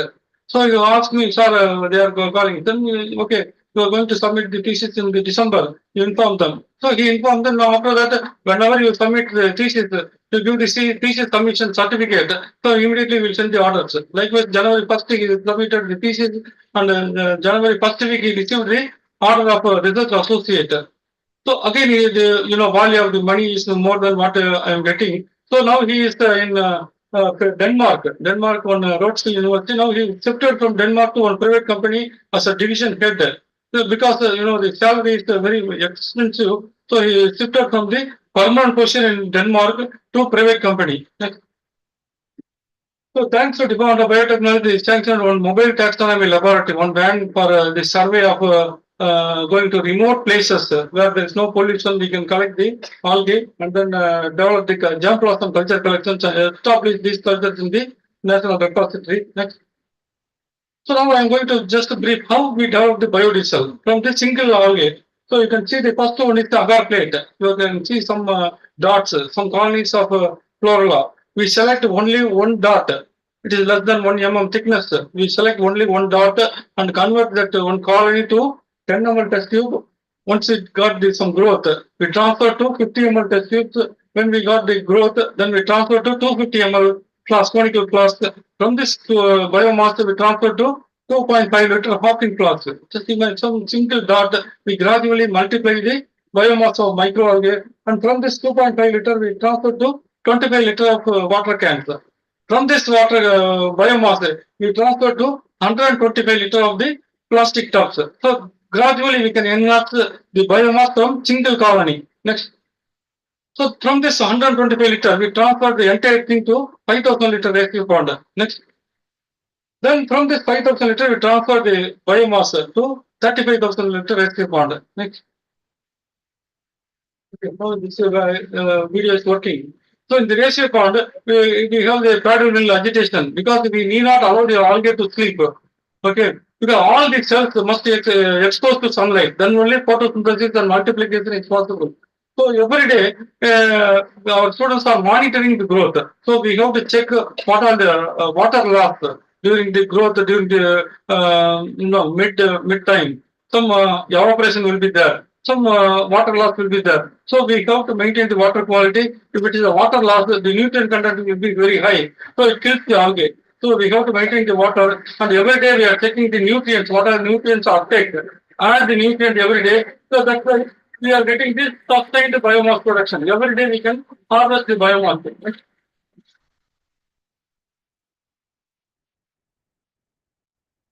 No, our governor of Tamil Nadu, he also visited Lake Pond because it is a value-added one in our natural repository. Next. So we tried in the natural condition. We tried to give similar different stress condition like nitrogen stress, pH stress. If it is freshwater algae, we add the seawater. Again, it is a stress. Likewise, we tested so many stress from originally it is a 20% of the liquid. If you are giving the stress, 23 to 25% is possible, not beyond that. Then we established one pulse magnetic field system in the ratio pond system because magnetic field are also a stress to the algae. So we inserted the magnetic field in the ratio pond. Next. So we test using different intensities of the magnetic field like 500, 600, 700, 18 like that. And we found that in 700 magnetic frequency, we can get 55% of lipid production from 22 to 55%. It is an amazing quantity. It is a world record. Okay. So that too on the second day. So it is a very good, excellent technology we developed by establishing a pulse magnetic field in the radio pond system. Because we are getting the project from the DBT, we submitted the technology to DBT. It is their role to invite the industry people, then negotiate it, and then develop the mass culture, and then only it goes to the public. So we are the scientists, we develop the technology only. We are not going to produce a large scale and sell. It is not our duty. So it is the industry or corporate company, they have to do now the DBT how to do that. Once it is transferred technology, definitely we are getting some royalty out of our discovery. Next. So we are using the simple harvest system, okay, collecting the biomass, we are using the plankton net for biomass because now diesel is nearly 90 rupees. So if you develop the biodiesel, if you sell the biodiesel of less than 50 rupees, that is the feasible economy, feasible technology. So if you are collecting the algae, harvesting the algae and drying the algae, if you need the instrument, we have to spend nearly 40 lakhs rupees for purchasing the continuous centrifuge to harvest the algae and continuous drying. So it is again 15 lakhs needed. So 40 lakhs rupees is needed for the harvesting and drying. So we developed a simple technology finally by spending 1,600 rupees instead of 40 lakhs, 1,600 rupees. We developed one technology. We submitted the patent also. Now in another 1 or 2 months we are getting granting the patent. It is final form is approved. Next. So this is the technology we developed. So simple technology, I'm not going to explain what is done because it is in the patent process, the final process. You can see the uniform thickened flakes we are getting. This is the unique technology. Instead of 40 lakhs, 1,600 rupees, we develop the technology. Next. So this is the patent journal. We can publish this paper. The Microalgae and another Baldev. We originally worked in the dye degradation. Both are responsible for developing this patent. Next. So after getting the flakes, we just powder it because we have to trans-esterific the microalgal biomass. Or some of the MSc students, they are using the hand mill and powder this biomass. Next. And we tested the extracted algae in Anna University engineering technology. They are using some generator machines also. So we give the biodiesel and we tested the quality of the biodiesel. We found that 50% of the CO2 reduction, 50% of smoke reduction, and 6% efficiency of the engine. So it is a positive points of our biodiesel. Next. So this is the overall technology we developed. Initially, we grow the algae, algal biomass from the rescue pond system, harvest the algae, and then extract the lipids. And lipids in the trans-esterification process, we are getting the biodiesel and glycerol, the side product. So another student, Dr. Nachonai, now she is also in the US. He worked on the biobutanol production from the microalgae. She is not cultivated any microalgae. Once they extracted the lipids from the microalgae for biodiesel production, the remaining waste product, it is a cellulosic cell wall, and the remaining waste product after extraction of the lipids, she used this waste product and used some fermentation technology. He added the Clostridium acetobutylicum, responsible for the butanol production. He added and he generated the biobutanol. If she added the zymomonas, we are getting the bioethanol. So finally, there is no waste. Okay, it is called a circular economy. There is no waste. And another additional point is that when we grow the algae, it sequesters the atmospheric carbon dioxide as a nutrient source. Okay, so when compared to all the biodiversity of deserts and then agriculture crops, the quantity of the CO2 sequestration is less than the quantity of the algae we are generating in the biomass. For example, 1 gram of the algae we grow, it already sequesters 1.8 gram of the carbon dioxide from the atmosphere, whereas in plant less than 1%. Okay, so this is because each and every cell is a factory, cellular factory photosynthesis. Because in plant forest, the stem root is won't photosynthesize, only leaves to photosynthesize. Whereas each and every cell, that's why in the ocean, the phytoplanktons are everywhere. The ocean is more than 71% of the ocean. It is an efficient CO2 which sequesters and it imbibes the CO2 as a nitrogen source, a nutrient source, carbon source, and it multiplies so that it can reduce the global warming, ozone hole, everything we can prevent. Next. So here, former Vice Chancellor inaugurated the smart classroom. It is usually people using the Kutuvalaka. It is an open one. So here he is using the closed lamp because this is filled with algal biodiesel. So I'm gradually collecting the algae in some tanks. So one day we are going to use the biodiesel for running our university buses. So this is the day I'm expecting. Next. So it's already said that ESBL producing bacteria. I'm not going to detail about this. Next. Next. So here is this. Go back. So he is the student, Dr. Parvez Ahmad. He published this paper. So he identified up to the compound structure. He used the oscillatory accumulator, identified the compound structure, and he published this paper. Now he is well settled in USA. Next. So finally, the pigments, algal pigments. So why I'm showing it is having very good attractive colors. Algal pigments are proteins. There is no side effect. It has a nutritive value also. Next. Here you can see the phycocyanin pigment from the marine cyanobacterium. The NFMC is the marine cyanobacterium Forminium baldrianum species we used. You can see the shade of the blue color. And another shade you can see this. So she is Dr. Rihana, now she is working in as a professor in Jamal Mohammed College. So he worked on the phycocyanin pigment production from the freshwater cyanobacterium. So he extracted the pigment, phycocyanin pigment, and you know, just like a rose milk, we include the blue color phycocyanin in the milk. We can consume the blue milk. Even we can mix it with the ice cream also because it's non-toxic. It has a very nutrition value also. Next. So again, this is again the cyanobacteria. So cyanobacteria means blue-green algae. So here the phycoerythrin content is extremely high. So we have a culture collection in this algae. We extracted the red color or purple color from this phycoerythrin from it is a Formidium tenue. Next. So you can see this. The blue color is phycocyanin. The purple color is the phycoerythrin. So we mix the phycocyanin and phycoerythrin in 1:1%. So we found that there is a lavender color. So by mixing, proportional and mixing, we are getting the different shades of color. Just like inkjet printer, there are only 4 cartridges are there. Whatever color you want, you can get it. Even if you go to the paint shop, if you want one shade of the paint, so they mix the 2 or 3 stains in a white base. We are getting the desired quality and quantity of the color. So likewise, now we are looking for different colored microalgae and cyanobacteria by proportional mixing. Develop some algorithm, proportion mixing, we can get almost all the colors needed in the food as a food colorant, so that we can completely eradicate the usage of the so-called synthetic food chemical food colorants. So to save our life from the cancer. Next. So one student, Dr. University, she is responsible for the xanthophyll, yellow color pigment from the cyanobacterium. Now she is developing an industry at Pondicherry. So he is another student. He is the consultant for all the big algal companies. He is going to, his experience. He developed some technology in as a consultant to good algal company, not only in Tamil Nadu, in North India also is traveling. So we have totally publications to expand more than 408 publications so far we've made, and then our citation crossed to 11,000. Next.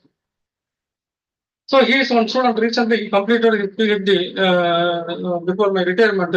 He published only 3 papers. The total impact factor is 30. 3 papers, 30 impact factor he published. He used the biodiesel by using so many other substrates for developing the low quality, low cost, inexpensive biodiesel production he made, and also used this algae for bioremediation. So he's a very potential student. Next.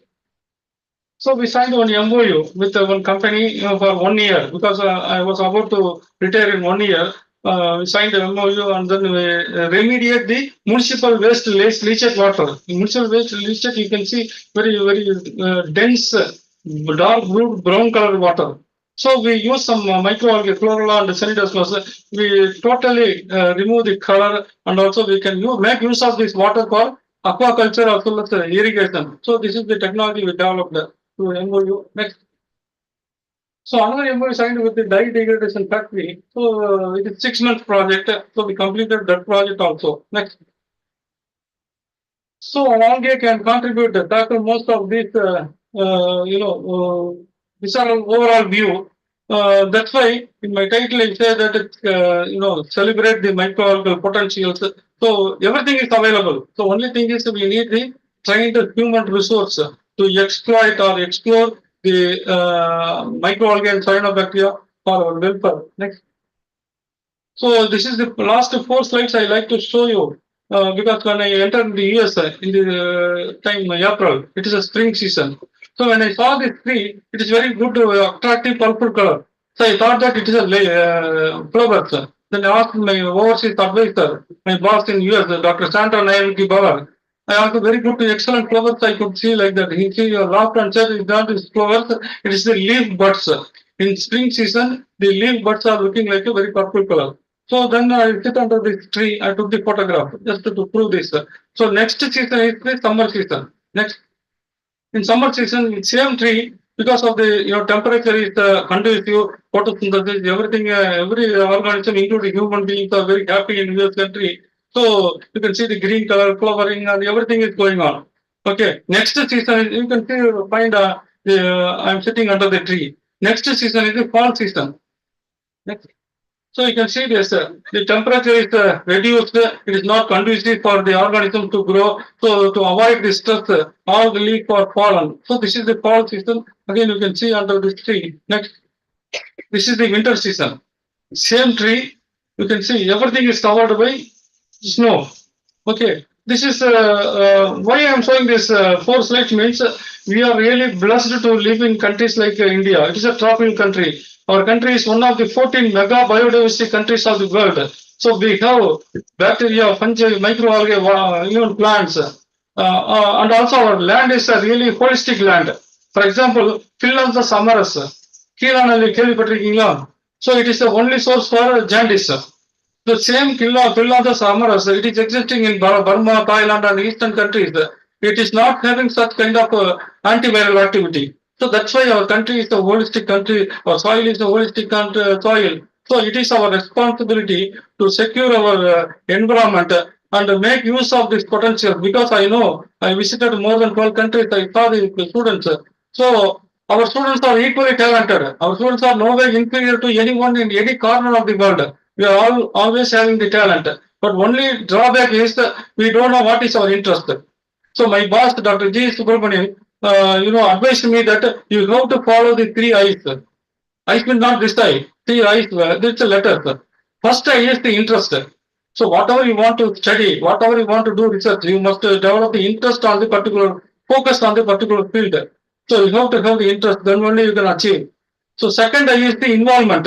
So with interest, without involvement, you can't achieve anything. So second I is involvement. Involvement is also equally needed. It is not sufficient to reach the coveting top ranking scientist. So third I is the innovation. So you have to have the innovative idea. If you think differently, you can develop so many processes and product. How come I develop the product of developing technology of nearly 1,600 rupees? Just to think differently. Okay. So for initially for my experience, so we need to extract. So initially we are collecting the algae. It has 60% of the water. After the filtration, 60% of the water. So we have to remove the water. So I ask my students to give some plankton net bags and pour it and ask them to squeeze. So first day, every students are very happy to squeeze the algae and we are getting the thick biomass. So that is needed to develop the noodle-like things. If it is liquid, it is not possible.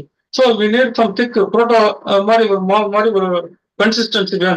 So I asked them, first day they squeezed it and got it. Second day I called the students and nobody is coming because their finger joints are swelled.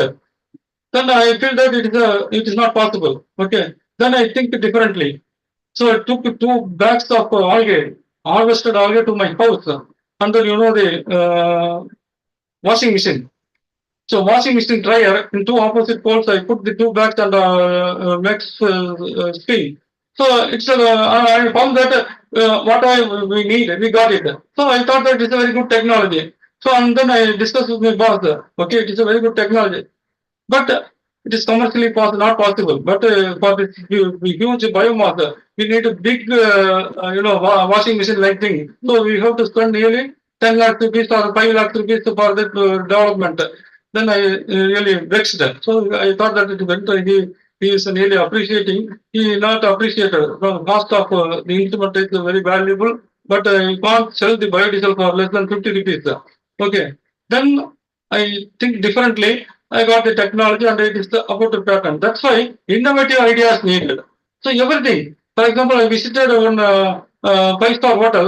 I saw one swimming pool. One attendant is just sparging the ozone air into swimming pool. It got some rotten egg smell. So I asked why you are sparging this ozone in the swimming pool. He said, so it kills all the creamy. அவனுக்கு பாக்டீரியான்னு சொல்ல தெரியல. இது வந்து கிருமி எல்லாம் சாவடிச்சு சொன்னான். அப்படியா சொல்லி immediately I got one idea. So for oxenic cultures, oxenic culture means if you are growing the algae, it is symbiotically associated with the bacteria in the sheath, mucilage sheath. For developing any technology, product, we have to remove the bacteria. That is called oxenic culture. For this, we need different quantity of the antibiotic, different. So we have to wait for longer period to develop the oxenic culture. Then this idea strikes me, and Dr. Nagaraj, Dr. Mohan, he worked on some ozone experiment. So I approached him, so I need to ozonize. So at the time he was in UK, so by Amazon, he ordered the ozone, it is just 3,000 rupees, a small ozonizer. So I purchased through the Amazon and for the particular proportion of the ozone in the test tube with the contaminated algae. So in particular proportion, all the bacteria is killed. So I got the excellent oxenic culture. So we did not spend time, we did not spend money for oxenic culture. So this is again the innovative idea. When I go to the environment, we have to see the environment very closely. Then you are getting so many ideas. Likewise, the second patent we applied. That is also under the project by you. Ozonizer, we are developing the oxenic culture technology. This is the second patent we approached. So that's why innovation is more important.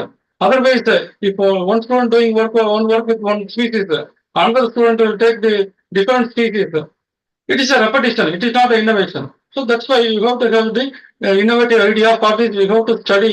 Basic studies are very important.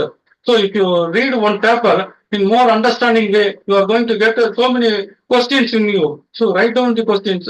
So that is the innovative idea. You fulfill the gaps.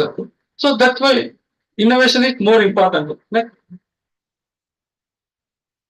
So he is my teacher, Dr. G. Subramanian. He was my PhD guide because of his guidance, parental guidance, affection, whatever positive points you can say. It is exactly fitting with this gentleman. March 9th, his 80th birthday is celebrated in Chennai. The top governmental hotel they are celebrating. So I really dedicated all my efforts, all my pattern, everything to him. But for him, I could not reach this stage of life. Next. Thank you. So any doubts or clarifications, you may feel free to ask.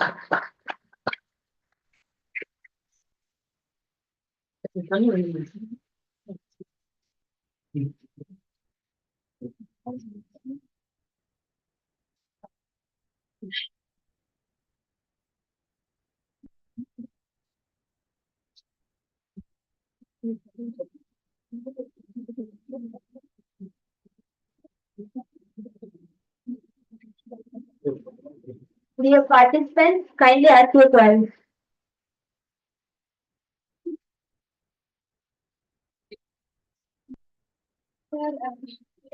Thank you for your wonderful presentation. I have a couple of questions. The first one is, by using a pollutant, whether it accumulates in microalgae or not. If it accumulates, whether it is toxic to the applicant, if we use that microalgae for application oriented like biofuels, by obtaining the microalgal pigments like naphtha and being it will change the configuration of that particular compound, or it will enter into the food web and returning the toxicity to that environment. Okay. So if you are using the bacteria or fungi, definitely you can remove the heavy metals, but it is the absorption. The heavy metals are absorbed on the surface of the cells. So it is initially we can say that okay, it removes in the laboratory condition, it removes. But in natural condition, if it is absorbed, the algal, the bacteria, fungi absorbed, again death and decay again go to the environment. So the same thing is cycled. So it is not possible to use the bacteria and fungi. That's why I show this slide that it changes the toxicity. Okay, and one rhodamine B dye, it degrades the compound structure. All the degraded product are the beneficial products. Even in dye degradation, anthracene and naphthalene, toxic form to non-toxic form. It is also possible. So we need the bioconversion, not just absorption. So most of the organisms, most of the people worked on the removal of heavy metals by absorption, means again it goes to the nature. We cannot isolate all the absorbed bacteria or fungi from the environment. So that is not the techno, but this is the ideal organism, we can make use of it. And also the products, whatever we are getting, if it is not a human consumption, it is good. But if you want some human consumption like frying of the food, you have to use some closed bioreactors, not the open thing. Now people using the tubular bioreactor, transparent tubes in biocoil, like a very huge biocoil is there. People using this kind of technology, we can generate in a oxyculture level. Okay. So, you satisfy my answer? Okay, good. So thank you for your presentation, sir. It was very admiring. And my question is, which organism has better activity in the fight for elimination? Cyanobacteria or green algae? Both. Based on the toxicity or the BOD, COD level. So that's why we have to have this screening. So one, for example, chlorella, it is a green algae. It is a very sturdy organism. We can make use of the organism for pollution removal. And some pollutant cannot be removed by the chlorella. So we make use of the cyanobacteria. One more question, sir. If the inoculation is liquid, will easily inoculate the unicellular algae in mLs like 1 ml or 10 ml like that. But in filamentous algae, how we inoculate it? Like Formidium or Osteopodia kind of algae. For technology development, we don't bother about the quantity of the inoculum. Okay. So like, usually unicellular organism, people using the OD, and then this OD is needed for this one. For filamentous algae, it is very difficult to get the OD. For this, we have to make the sonicator, sonication, and then make this cell separated. And then this is not really for technology development. We need only the algae. So if it is we need some optimum quantity just to see that okay the organism growing very thick. So then we can make use of this. Okay, if scientifically it is useful only for the publication. For technology, by using your experience, it's required for the technology. Publication of the aspect, you have to take all the thing in our exact quantity, quality. So many things are needed for technology publication. For technology development, you need not bother about this one. Okay. So you grow the algae and just see the visibility. So it is very dense. And because if everything is in a standard curve is there, after that the algae won't grow. Okay, that condition or mid-log phase, you can transfer it. Okay.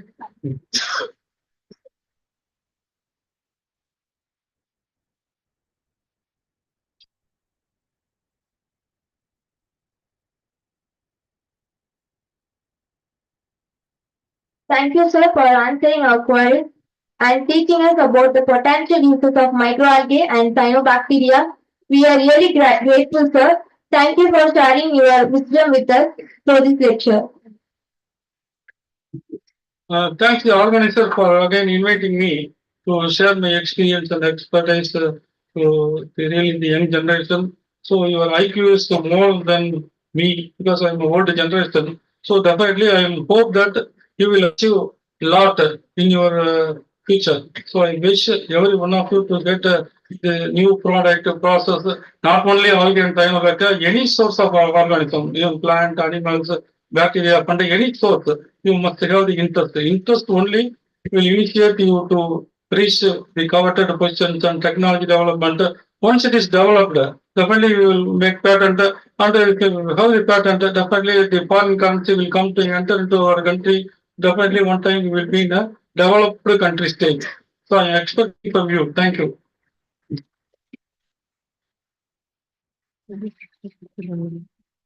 Dear participants, let's break for tea. After the break, everyone kindly assemble here at 12:15 p.m. Thank you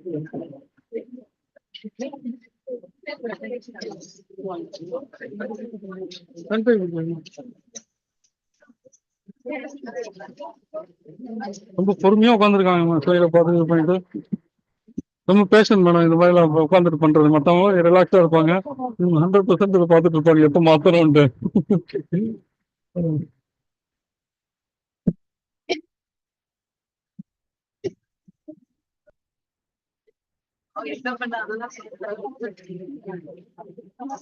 இதெல்லாம் பார்த்துட்டு இருக்காங்க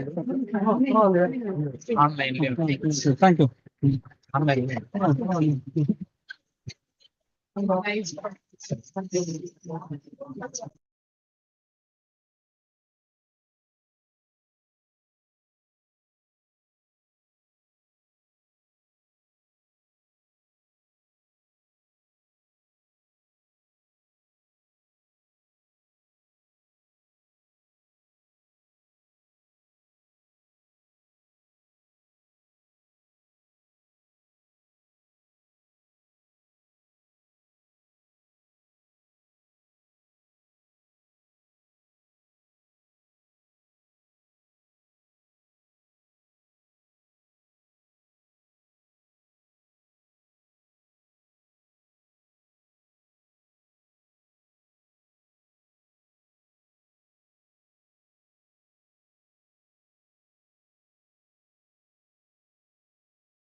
Good afternoon, sir.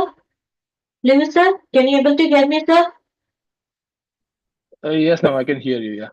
Okay, sir. Sir, I have made you the co-host. I think you can share the screen and you can operate the PPT. Yeah, and you can see the screen now, right? Yes, sir. Yes, sir. I could. Yes, yes. So, okay. Sir, Let me know when I need to start so I can start. actually, right now people have gone for the break. So once they come, Okay. there will be a formal welcome address and introduction of yours. Then it will be started, sir. Oh, why and all that? I don't need that. You can just start itself. That's Okay, ma'am. No worries. You can just let me know. I'm don't want to be very formal, you know. okay. Thank you. Thank you so much. Okay, ma'am. Okay, ma'am.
Welcome again, everyone. Now we shall start the next session.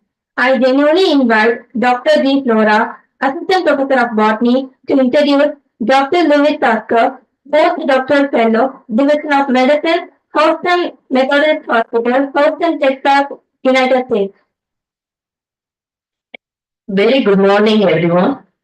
As we embark on this intellectual journey, exploring and fascinating the realm of microalgae, it is my distinct honor to I introduce our esteemed resource person for the first session. Dr. Louis Saska uh, brings a wealth of knowledge and expertise to our conference as a prominent figure in the field. Currently serving as a postdoctoral fellow in the Division of Medicine at the prestigious Houston Methodist Hospital in Houston, Texas, United States.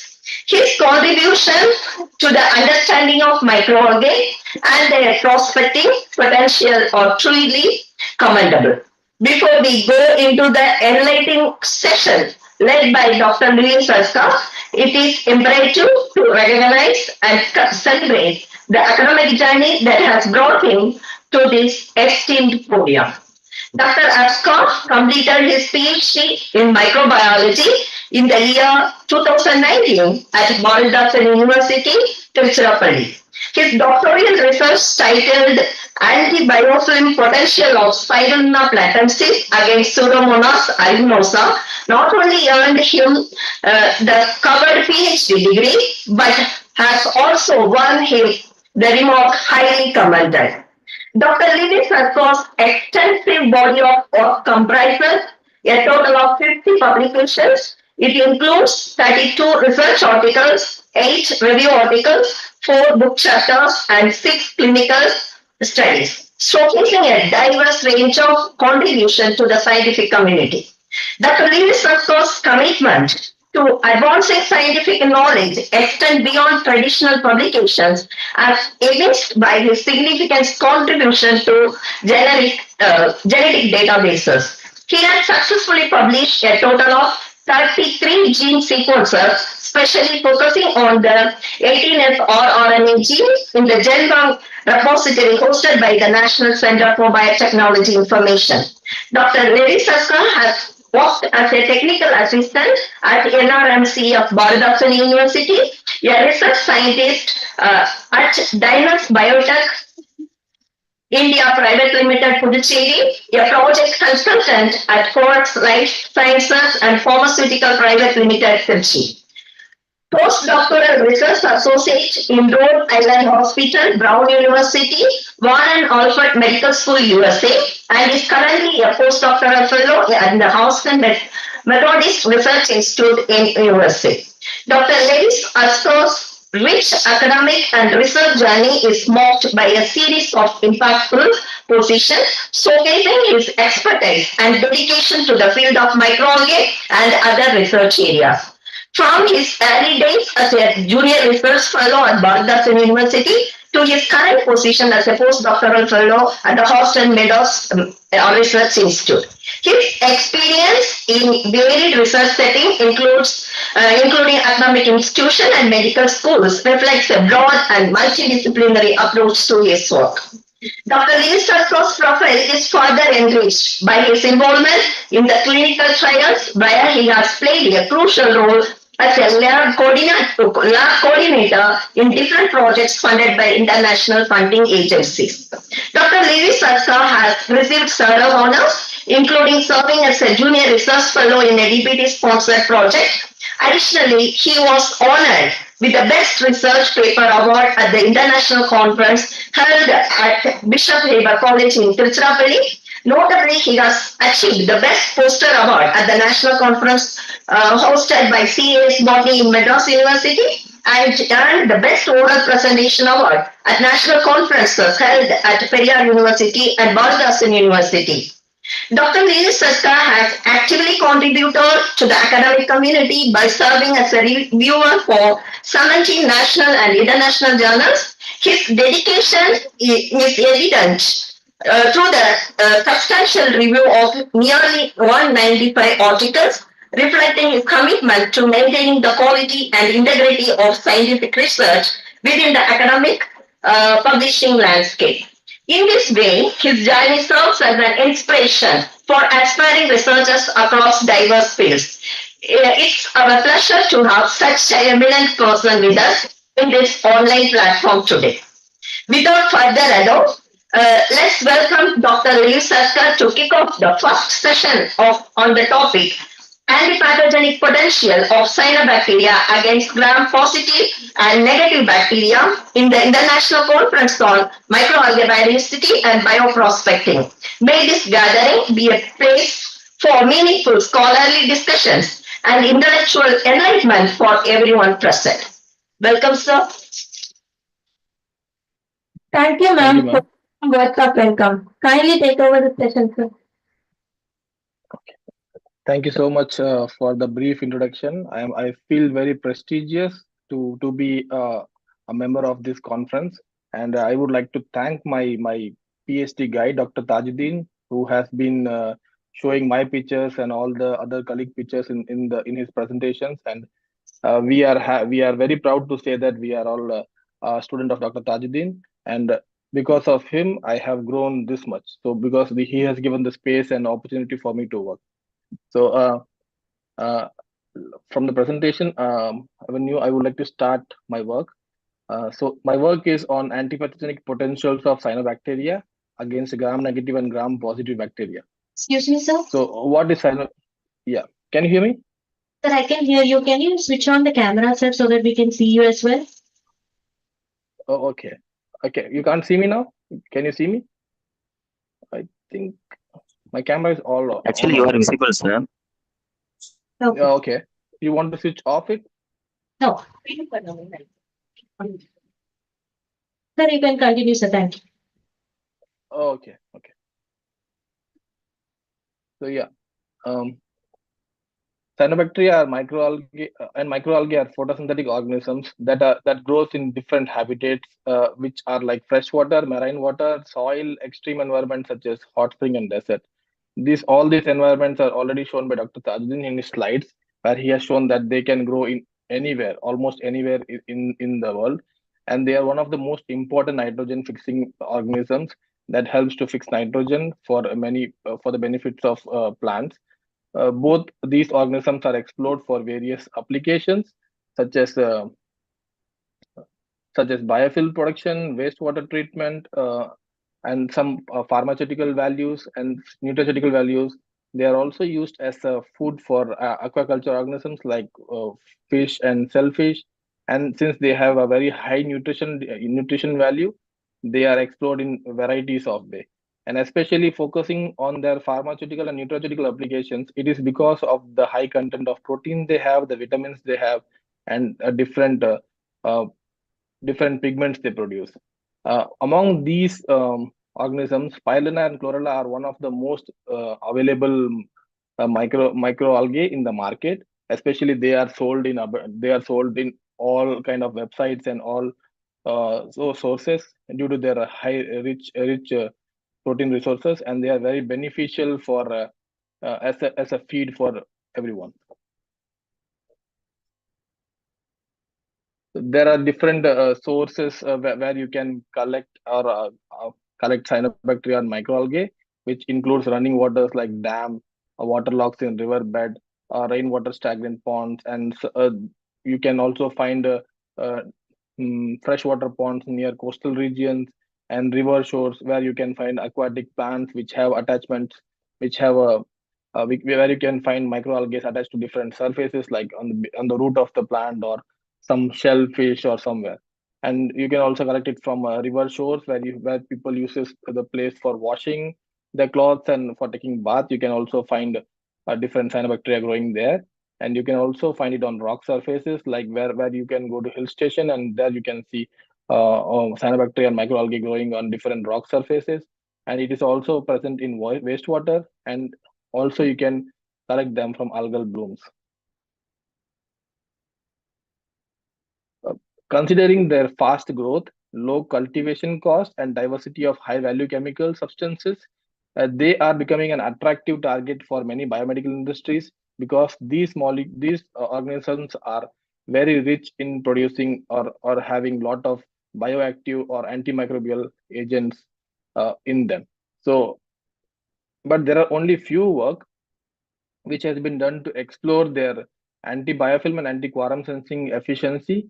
So there are few work which are published in, in in the past 20-30 years. They have published like some few numbers of paper where they have proved that this cyanobacteria can kill or inhibit the quorum sensing and biofilm of a bacteria. So coming to the main part of the work, what is quorum sensing? So quorum sensing is a cell-to-cell signaling mechanism which enables the bacteria to coordinate with their behavior along with others. So quorum means group, like where people gather. It's also called a quorum. So likewise, um, when bacteria want to cause an infection or disease, they want to stay in a group, like they want to be in a large group. So when they are individual, when they are like in less number or when they are like in different locations, they cannot communicate. So, like human beings talk among themselves, bacteria also have a way of talking or communicating among themselves. It's not only bacteria, you can also find them in a different format, like pheromones in bees or some other microalgae or fungi. They produce some signalings where they can communicate among themselves to grow more and to infect or to produce a virulence factor from them. So likewise, bacteria also produces certain signaling molecules called autoinducers. These autoinducers help them to recognize their neighboring bacteria from different species, different genus, or different from different even from different group.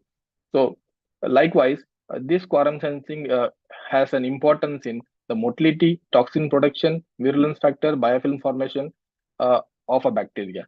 When bacteria are in individual state, they are susceptible to host human response and the action of antibiotics. But when they are in the form of biofilm, the host immune cells and antibacterial agents find it difficult to destroy them.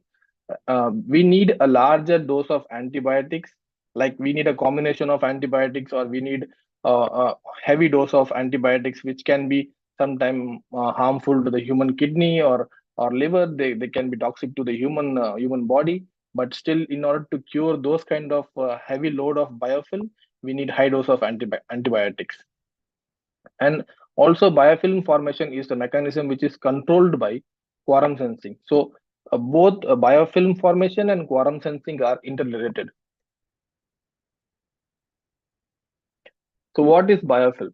The pathogens that cause acute infection are generally free floating bacteria that are called planktonic bacteria. Any individual or any single bacteria floating around in the media or in the growing in the human system or in the gut or anywhere, they sometimes they are not harmful. They just survive there. They don't infect. They don't do anything to the human body. But they become chronic when they form a different structure, which is called a biofilm. A biofilm, a chronic bacteria forms that stick around and join together in communities called biofilm. So biofilm are a group of bacterial community that are embedded or enclosed inside self-secreted extracellular polymeric substances. So these substances composed of the proteins, lipids, polysaccharides, eDNA, and all the materials the bacteria release or engulfs. So this biofilm matrix helps the bacteria to survive in a safer area or location. They prevent them from different antibiotics. They also help them in supplying nutrients, because the biofilm matrix is like a it's like an elastic porous material. It only allows the required nutrients for the bacteria, and it only releases the things which they don't need. And it also plays a strong defense wall or defense membrane mechanism where they can prevent the penetration of any antibiotic, any disinfectant agents that wanted to penetrate the membrane to kill the bacteria. So they also other to both biotic and abiotic surfaces. In the living host, they invade the immune system and cause several disease and infection. When microorganisms attach to a surface and grow as a biofilm, they become less susceptible to biocides and disinfectants. Biofilm nature prevents the penetration of uh, antibiotic agents, thus increasing the intrinsic resistance of the bacteria. So coming to what are the effect of biofilm on abiotic surface and biotic surfaces. So first is like the biotic surfaces, where you can find human is the main host for biofilm from bacteria. So any implants, any dental implants, any lens, or any catheter insertion, any heart valves, any like fracture joint implants, this can be this can be exposed to biofilm. They are very easily infected with biofilm, and when these bacteria forms biofilm on these kind of surfaces, they directly causes sepsis to the in the bloodstream. And once a sepsis is formed, a human is difficult to save by any kind of antibiotics. So how they invade the host system. So let's say if someone has a burn wound or a cut or any injections or anything, if they are exposed to any bacteria from soil or from any person who has already been infected or through air, these bacteria starts growing on the surfaces. So when the immune system of that person gets weak, or if you don't apply antibiotic on the proper time, or you don't treat it on the proper time, these bacteria starts entering the first layer of defense, that is the skin. So once they start entering, they go into the skin, they enter the muscle, they easily enter the bloodstream, and they start going contaminating or producing the virulence factor, toxins, and everything in the blood, and they start infecting the human body, and this can cause to death of the human body. There is an example where one person, someone just picked a tooth, and they throw the toothpick on like floor somewhere, and another person stepped on that toothpick. So what happened is he got pricked by the toothpick, and he don't know that it's a toothpick. He thought it's just normal, and after some point, this person got swelling in his leg, and when he went to the hospital and checked, he saw like pus was formed inside his foot. So he has to cut it out and see that there was like complete biofilm was growing inside his skin, under his skin. So even while this kind of simple things which we think like it will not do anything, that can also cause serious issues like this incident I said. And in abiotic surfaces, this biofilm forms on everywhere. You can see it on your home tap, water tap. You can see it on the wall. You can see it on any metal surface. If you go to beach, you will see on the stones and everywhere. If you go to a harbor, you can see it growing on the ship. Um, even you see on the doors or anywhere. So, but in environment, these biofilms are more like a microfouling. So microfouling consists of bacteria, fungi, or salt deposit, ions. You will have shells. You will have any kind of coral organisms growing on that. So these all can easily corrode or damage the different surfaces. Like ship need to be cleaned every year or every 6 months once, because they cannot allow the biofilm form on the on the surface. They can easily break the shape, or they can easily damage the surface, and they spend like, it's very expensive to clean these kind of surfaces, so they will spend like a lot of money on cleaning those ships. What is the need for targeting biofilm and quorum sensing? So people have done a lot of work in on antibiotics.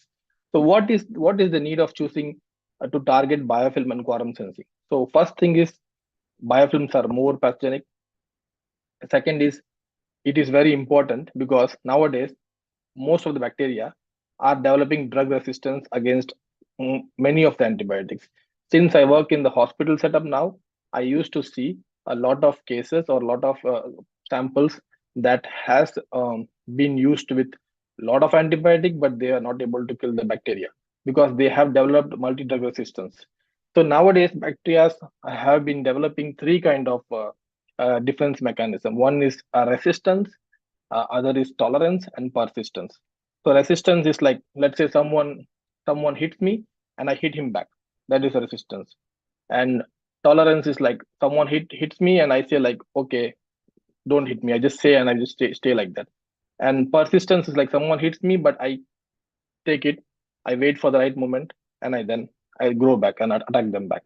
So this is what. So here, instead of having a molecule which can develop drug resistance, we wanted to inhibit the signaling itself, like cut the communication between those two bacteria, so that we don't let them grow or multiply or colonize them on a single space. So that's why we are targeting quorum sensing and biofilm. So inhibiting the quorum sensing is called quorum quenching. Different stages of biofilm formations are involved, which starts from the initial attachment to the dispersion. First step is like the bacteria goes and finds a surface where they can attach properly. Let's say someone have a burn wound and he gets infected. He gets sorry. Someone has a burn wound and he gets So what he does is like, the bacteria will just go and recognize those surfaces, and it will start attaching to it. It will start releasing some of the polymers, some protein, some eDNA, or all these materials, And once it finds that this surface is good for them to grow, they start maturing. Maturing is the process where they stay stagnant on the surface, they absorb all the nutrients which they get from the surrounding, and they start maturing, multiplying. They grow like they form mushroom like structure. Once they form a mushroom like structure, they start invading the host pathogen, host organism. They invade them, they infect them, and now they move to a different location. Like they wanted to infect more, so they disperse and move to a different location. This is how a biofilm cycle works.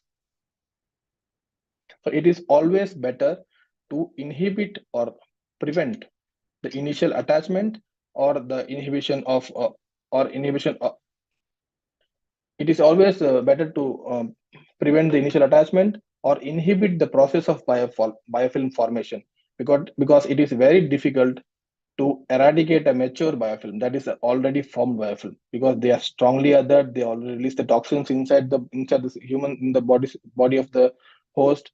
So it is in like the last stage. So you need to just make sure that you prevent or inhibit the formation of biofilm.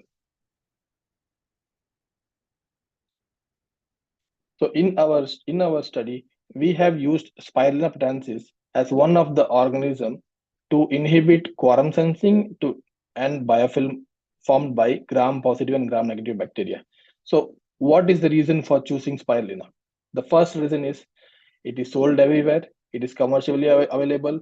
It is one of the safest organism to eat, and it has a high protein value. So it is easily marketable. So if I found a molecule from spirulina, if I found a way to kill a bacteria from spirulina, it's easy to sell. That molecule can be easy in the market. And there are only few work done. I think we are the first one. We are the first group who published on spirulina on biofilm and anti-QS compounds. So our work was the first work done on this organism, and there are only few molecules discovered so far which can have this kind of activity, which are having antibacterial or antibiofilm activity. So we cultured our spirulina in the germplasm in the culture collection room of DBT sponsored National Repository for Microalgae and Cyanobacteria. And from there, we did those cultures into mass culturing. And once they are mass cultured, we harvested them using centrifugation technique. Since it is a pharmaceutical kind of work, biomedical kind of work, we did the centrifugation and washed the cells, and then we lyophilize the cells, like freeze dry the cells. Once it is freeze dried, we need to break the cells to extract the molecules. So there are different ways of breaking a cyanobacteria or an algae or any organism.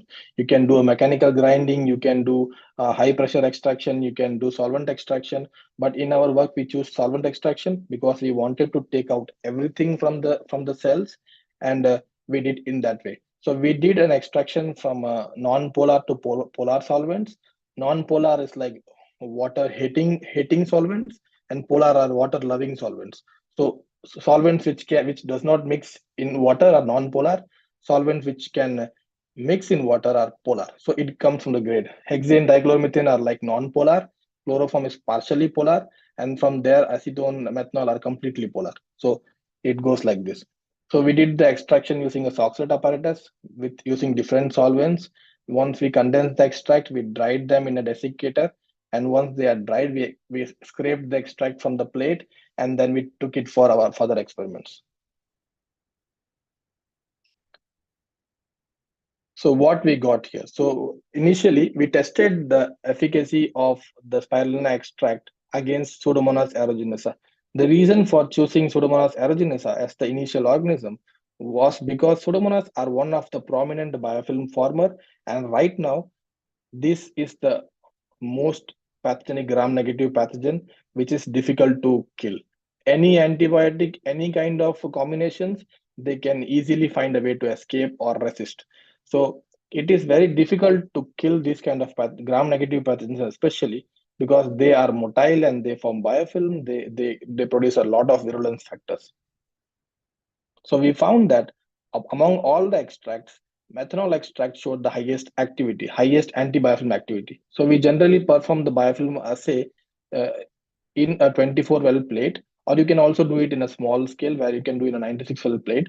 But we did that in a 24 well plate because we wanted to make sure that the media receives more liquid and air. So generally biofilm is formed on the liquid and air interface surface where the liquid and air meets, like on the neck, like here. So this place is the place where the biofilm forms the most. So we saw that among different solvent extracts, methanol extract showed the highest activity, and all the concentrations were inhibiting more than 80% of the biofilm formation. Then we tested the efficacy of spirulina extract on anti-quorum sensing activity. So for this, we used a bacterial strain called Chromobacterium violaceum. It is one of the gram-negative bacteria which is regularly used and widely used for screening any anti-quorum sensing compound. Why do they use it? The first thing is they can be easily differentiated. Let's say, so here in the pitch in the well picture, you can see there is a purple color pigment which they produce, and it is called violacin. Violacin is a pigment which is produced by Chromobacterium violaceum as a virulence factor. Whenever they grow, they produce a number of autoinducers, and they start producing violacin pigment. So what happen is they turn into purple color colonies, and you can test that. See here we have tested our extract against the violaceum strain, and we saw that in point 1, point 5, 10 μg and 100 μg, there is no reduction in the color. But once you go above 100 μg, there was a reduction in the color. The color was completely gone. So that means our extract has an efficacy to inhibit the quorum sensing of Chromobacterium violaceum. So it inhibited the pigment production, and then after 500 μg, it started killing the bacteria. So at this point, there is no growth. So in the graph says that after 500 μg, there was no growth in the well. The bottom precipitation is because of the extract we added. And here you can see that after 250, it started inhibiting the violacin pigment production. And through that, we know that SME extract, spirulina extract can easily inhibit the biofilm, and also it can inhibit, quench the quorum sensing of a bacteria. So based on that, we further continued the work, and we saw that we did a ring test. In the ring test, as I said earlier, the biofilm forms on the air liquid interface. Here you can see in the control tube, you can see there is a blue color ring, right? This is because of we grow the bacteria biofilm in the tube, and then we discard the media. We add a crystal violet stain to stain the biofilm, and then once you stain, you can see this clear ring formation, and this ring formation has been gradually decreased from control to higher concentration of treatment. So 250 μg showed like almost 80 more than 85% of inhibition of biofilm.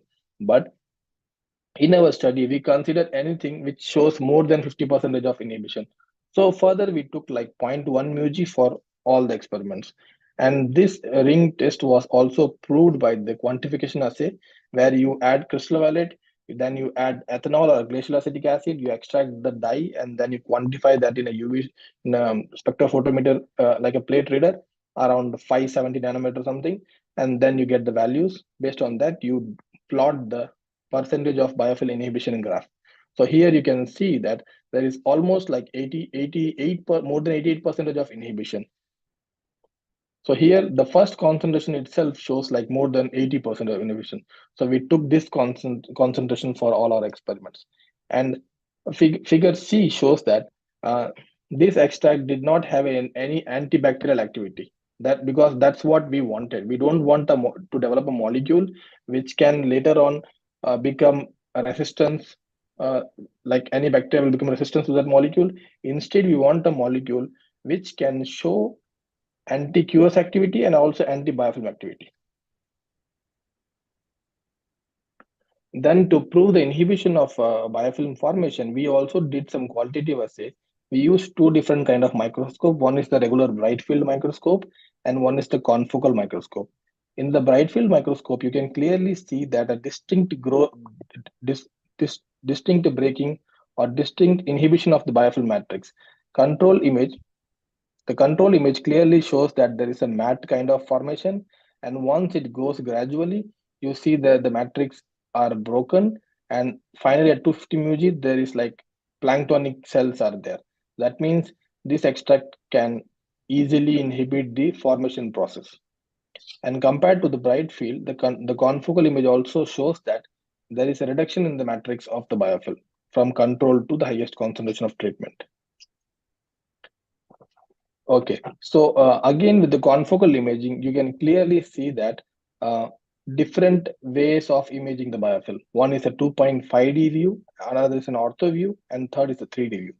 These images gives you the topography of the biofilm, also the thickness, the reduction in the thickness from the side view and from the front view. So, and 3D gives clearly the thickness of the biofilm. So see in here in the control image, you can see that the Pseudomonas biofilm is like very thick, and then as it grows gradually, there is a like a decrease in the thickness of the biofilm. And you can also see that the matrix of the biofilm is broken. So it's like spots now. It's like spots now. So it's almost broken. And then to confirm our hypothesis, we also did a SEM image, where we found that the control has a very composed and very thick matrix with all polysaccharides around that, and it's a very sophisticated matrix formed around that. But in the treated cells, we found the cells are more broken, more clumped, like they were not like in big groups, they were like in small groups, like 1 or 2 cells. Maybe after increasing the concentration, we can get more inhibition of these cells. But because of the SEM analysis, we need some cells on the image. So we took the lowest concentration for the treatment. So further to check the hypothesis on clinical isolates of Pseudomonas, we tested some of the clinical isolated against the lowest concentration of the spirulina extract. And all the extract showed more than 50% of biofilm formation inhibition. And this was also confirmed by a light microscopic image, because we in this kind of experiments we need to always prove that you do both the qualitative and the quantitative assay. Quantitative is the quantification of the amount of bacteria inhibited, and qualitative is like visually you can prove that there is a break in the matrix. And then we also tested the antibacterial activity, but here you can see that there is almost no activity from the extract against any of the clinical isolates of Pseudomonas. Yes, to further test this concentration of spirulina extract on all kind of bacteria, we also tested them on some of the gram-negative and gram-positive bacteria, which are all mostly biofilm forming bacteria. Among them, the most important pathogens are the Vibrio species here, Alginolacticus and Parahemolyticus, and some of the Staph aureus. But generally, in general, motile bacteria forms more biofilm than non-motile bacteria, because motility is also an important factor in biofilm formation. Since Staph aureus are non-motile, they form biofilm, but they don't form like the strong biofilm like Pseudomonas. So here also we found that all the bacteria are inhibited, the biofilm formations are inhibited more than 50%. And this was also confirmed by a microscopic image, which can clearly see there is a comparison from the control and treatment, and there was a like complete reduction in the matrices. When you do an imaging of biofilm, you need to grow them on a glass slide, and on the glass slide we give the treatment of with the drug or any extract, and then those slides were taken for microscopic imaging. So this is how it is done. And then later, we also tested the inhibition of bacterial adhesion. So what is bacterial adhesion? Bacterial adherence to hydrocarbon bath is a method for determining the hydrophobic surface characteristics of a bacterial cells. Bacteria are attracted differentially to hydrophobic interfaces depending on their charge density and surface hydrophobicity. Bacterial adhesions to inappropriate host surfaces such as epithelial cells, phagocytes, teeth, or surgical implant is one of the initial steps in bacterial pathogenesis. So they love to bind to surfaces which are like more carbon or anything. So if there is like more glucose or anything, they just go and bind there, and they have more affinity towards that. the strain's affinity for water is evaluated by thoroughly mixing a culture and hydrocarbon suspension and then evaluating the decrease in optical density of the culture. Generally, we do the treatment of these bacteria in a tube, and once we do the treatment, we extract them with hexane. Hexane is a non-polar solvent, so that don't mix with the media. You just extract, do a vigorous shaking of the tube, and once the tubes is shake, that means the extraction is done. And then you clearly see a difference in the phase. So and that phase is quantified, and based on that, we say that this bacteria loves the hydrocarbon or don't love the hydrocarbon. This molecule has inhibited the hydrophobicity or not. So this is based on that. Then one more important factor in biofilm formation is the EPS. As I said earlier, EPS consists of all the polymeric substances and all the other materials released by the bacteria. So that includes protein, that includes eDNA, that includes polysaccharides. So here we did a quantification of the polysaccharides. So extra polymeric substances are responsible for the cohesion of microorganisms and adhesion of biofilms to surfaces, influencing spatial organization, allowing the interaction among microorganisms, and acting as adhesive between the cells. It is a fundamental constituent of biofilm and can improve the biofilm communities' ability to scavenge both water and nutrients from the environment when either are limiting, promoting persistent metabolism in a typical condition. So here we can see that most of the EPS has been inhibited by spirulina extract. As soon we go further, as I said before, that motility is one of the most important factor. We also try to inhibit the motility of the bacteria, but there are different types of motility one single bacteria can possess. Like Pseudomonas can do three kind of motilities: swarming, twitching, and swimming. So they can swim on the media, they can swarm on the media, they can twitch. They do small jerks and then twitches, and then they can move one by one. So this is how they move. But here, both twitching motility and swimming motility was not inhibited. That's why the data is not shown. But the swarming motility was inhibited at the higher concentration, not even at the lower concentration. It was difficult. You can see this. The whole plate has the zone, and here, as you go gradually, there is a reduction in the zone formation because these are treated. And then once you go to 250 μg, there was complete, almost complete reduction in the motility. In the overall process of biofilm formation, flagella plays a major role. So this means that extract can also target the flagellar protein or flagellar genes or any motor movement of the bacteria. And we also did a quantification of protein from the biofilm. So as I said that biofilm matrix also consists of proteins. So we also quantified the amount of protein reduced that could proportionally say that the biofilm matrix has been broken. So as you see, there is a standard BSA protein quantification test we did. And here from the control, you can see there is a gradual color change. At 250 μg, there is a complete color change, which says almost complete color change that says that there is an inhibition of protein production by the biofilm matrix. And there are a few other quorum sensing factors or virulence factors produced by Pseudomonas, which includes two important factors are pyocyanin, and another is pyoviridin. And there is one more called rhamnolipid. There are multiple factors which are involved because that Pseudomonas has a really big pathway where they have maybe 10-15 different virulence factors. They produce pyocyanin, they produce they produce siderophores, they produce detergents, they also produce pyocin, which looks like a bacteriophage, but it is antibacterial agent. So Pseudomonas is a very complex kind of bacteria. If you read on that, it's so interesting. It has a lot of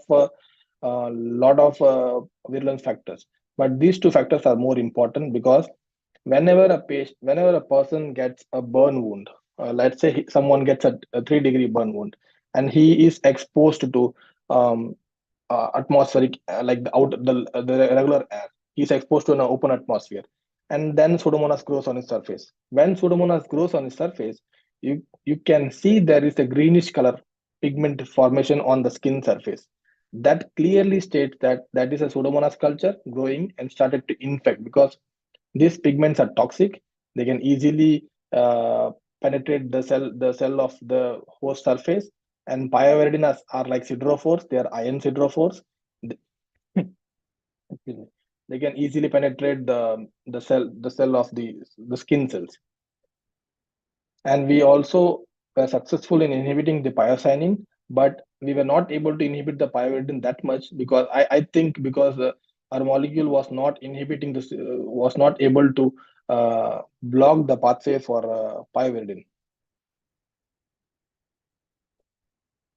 And so all this time I was telling you about the extract. So what does the extract contains? How to prove that? So we tried to do some analytical techniques where we wanted to purify the molecules, and we did the analysis using a GCMS analysis, and we found that there are few molecules which can give you positive results. So first we did the FTIR. FTIR is like a basic experiment. Like you just need to make a KBR pellet and then run your sample, like keep your samples in the FTIR machine. That will give you few graphs, and then in that we found that most of the structures, major structures, are all amide, alkenes, and aldehydes, and some of the unsaturated esters, which are like more of the fats. And then we run the GCMS of the crude extract we obtained, and we found that hexadecyanic acid, one of a fatty acid, is the major component that shows the largest peak in the GCMS result. So, but still you can see that there are like numbers of peaks in here, but they are very small peaks. So, but we cannot detect them because they are like very small peaks. So what we did is like we run multiple TLC plates. So we did like TLC plates, and we proved that there are multiple bands forming on the TLC plate. That means there are like number of molecules inside in the extract. So let how to separate that. So we thought of like let's do a way to separate them and then find out what molecule is exactly doing the anti-biofilm and anti-QS activity. So what we did is like we run a column of 30 centimeter, and we run the extract through the column. So while running the column, we took like we packed them with silica gel, and then we had a combination of solvent which had hexane, ethyl acetate, and methanol. So with this combination, we we run the samples, and every 1 ml of sample coming out from the column was collected, and each column was run on a TLC plate. Then we checked the purity of the TLC plate, like there were like multiple bands. Even after collecting like 39 fragments, we were not able to isolate one single compound from that, because there was always like 2 or 3 bands coming out over there. So what we did is like we run all the individual uh, fragments in a GCMS. So from the GCMS, I run like 39 samples. Out of that, three were like anti-biofilm active um, fragments. But still, you can see a lot of other peaks are around it. But we took the major peaks, which based on the size and area of the peak. So we took those molecule, and then we did a in silico assay. In silico assay is done to see whether it's a molecular docking assay where you do it on a Autodoc software, where you want to see that whether these 3 molecules can bind to specific important virulence factors of the bacteria.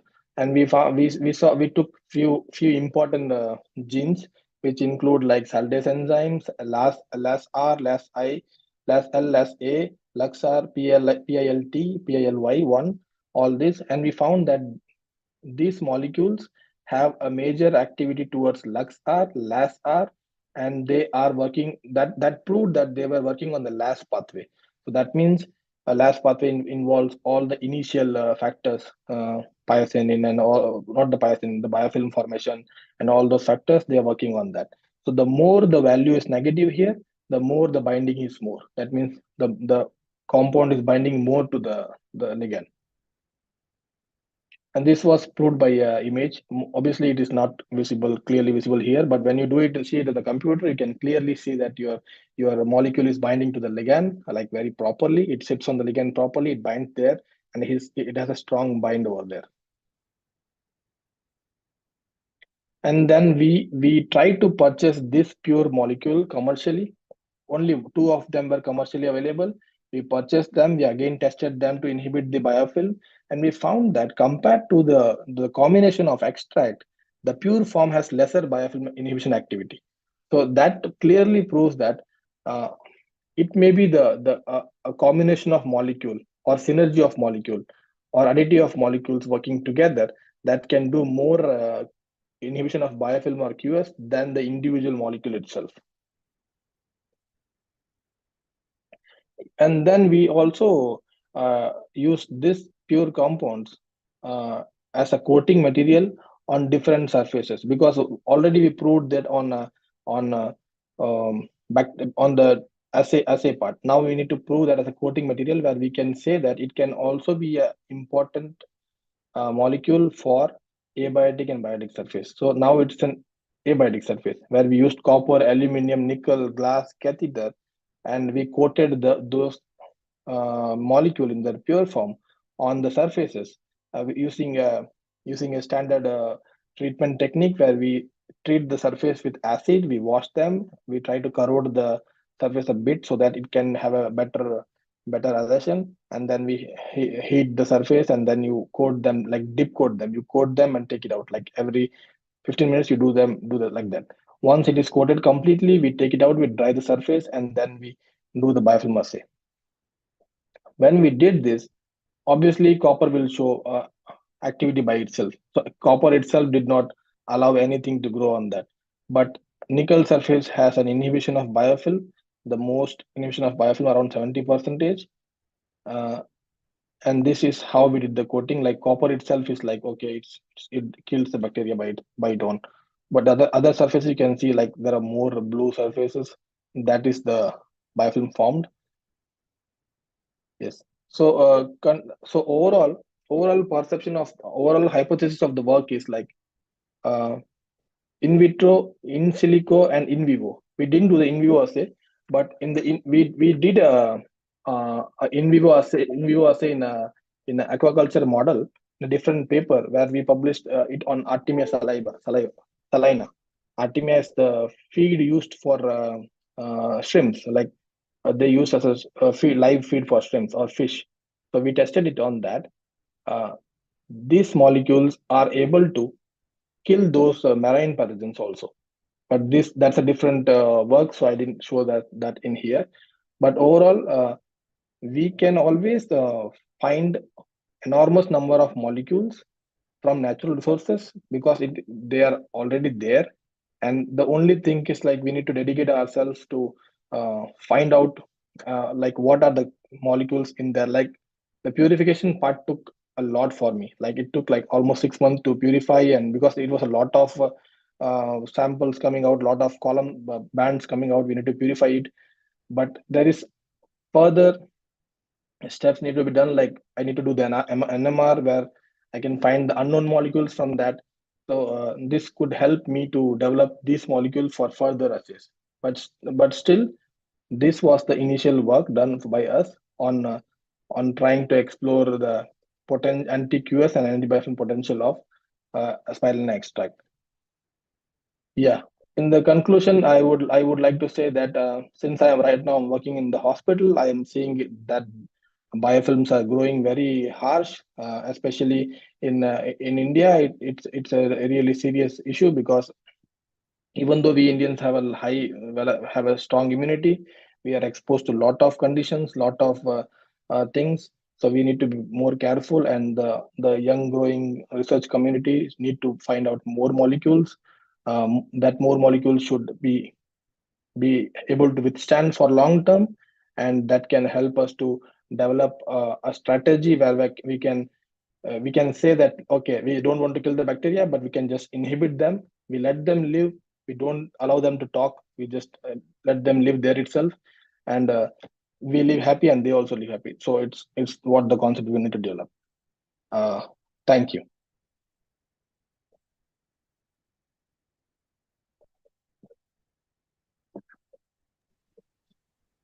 Dear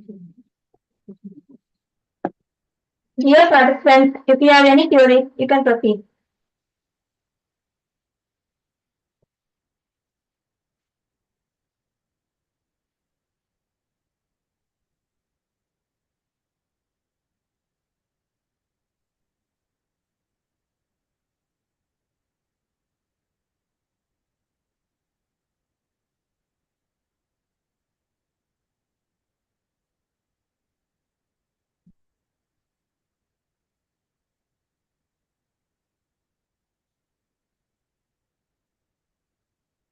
Thank you, sir, for making this session more captivating by your words and spending your precious time with us.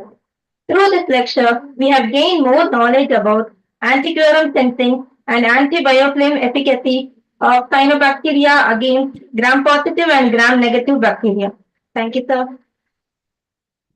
Thank you so much for giving me this chance to present my work here. I would like to thank all the committee members and everyone who gave me the opportunity. Thank you so much. Dear participants, lunch will be provided in Fatima Hall. You can move there.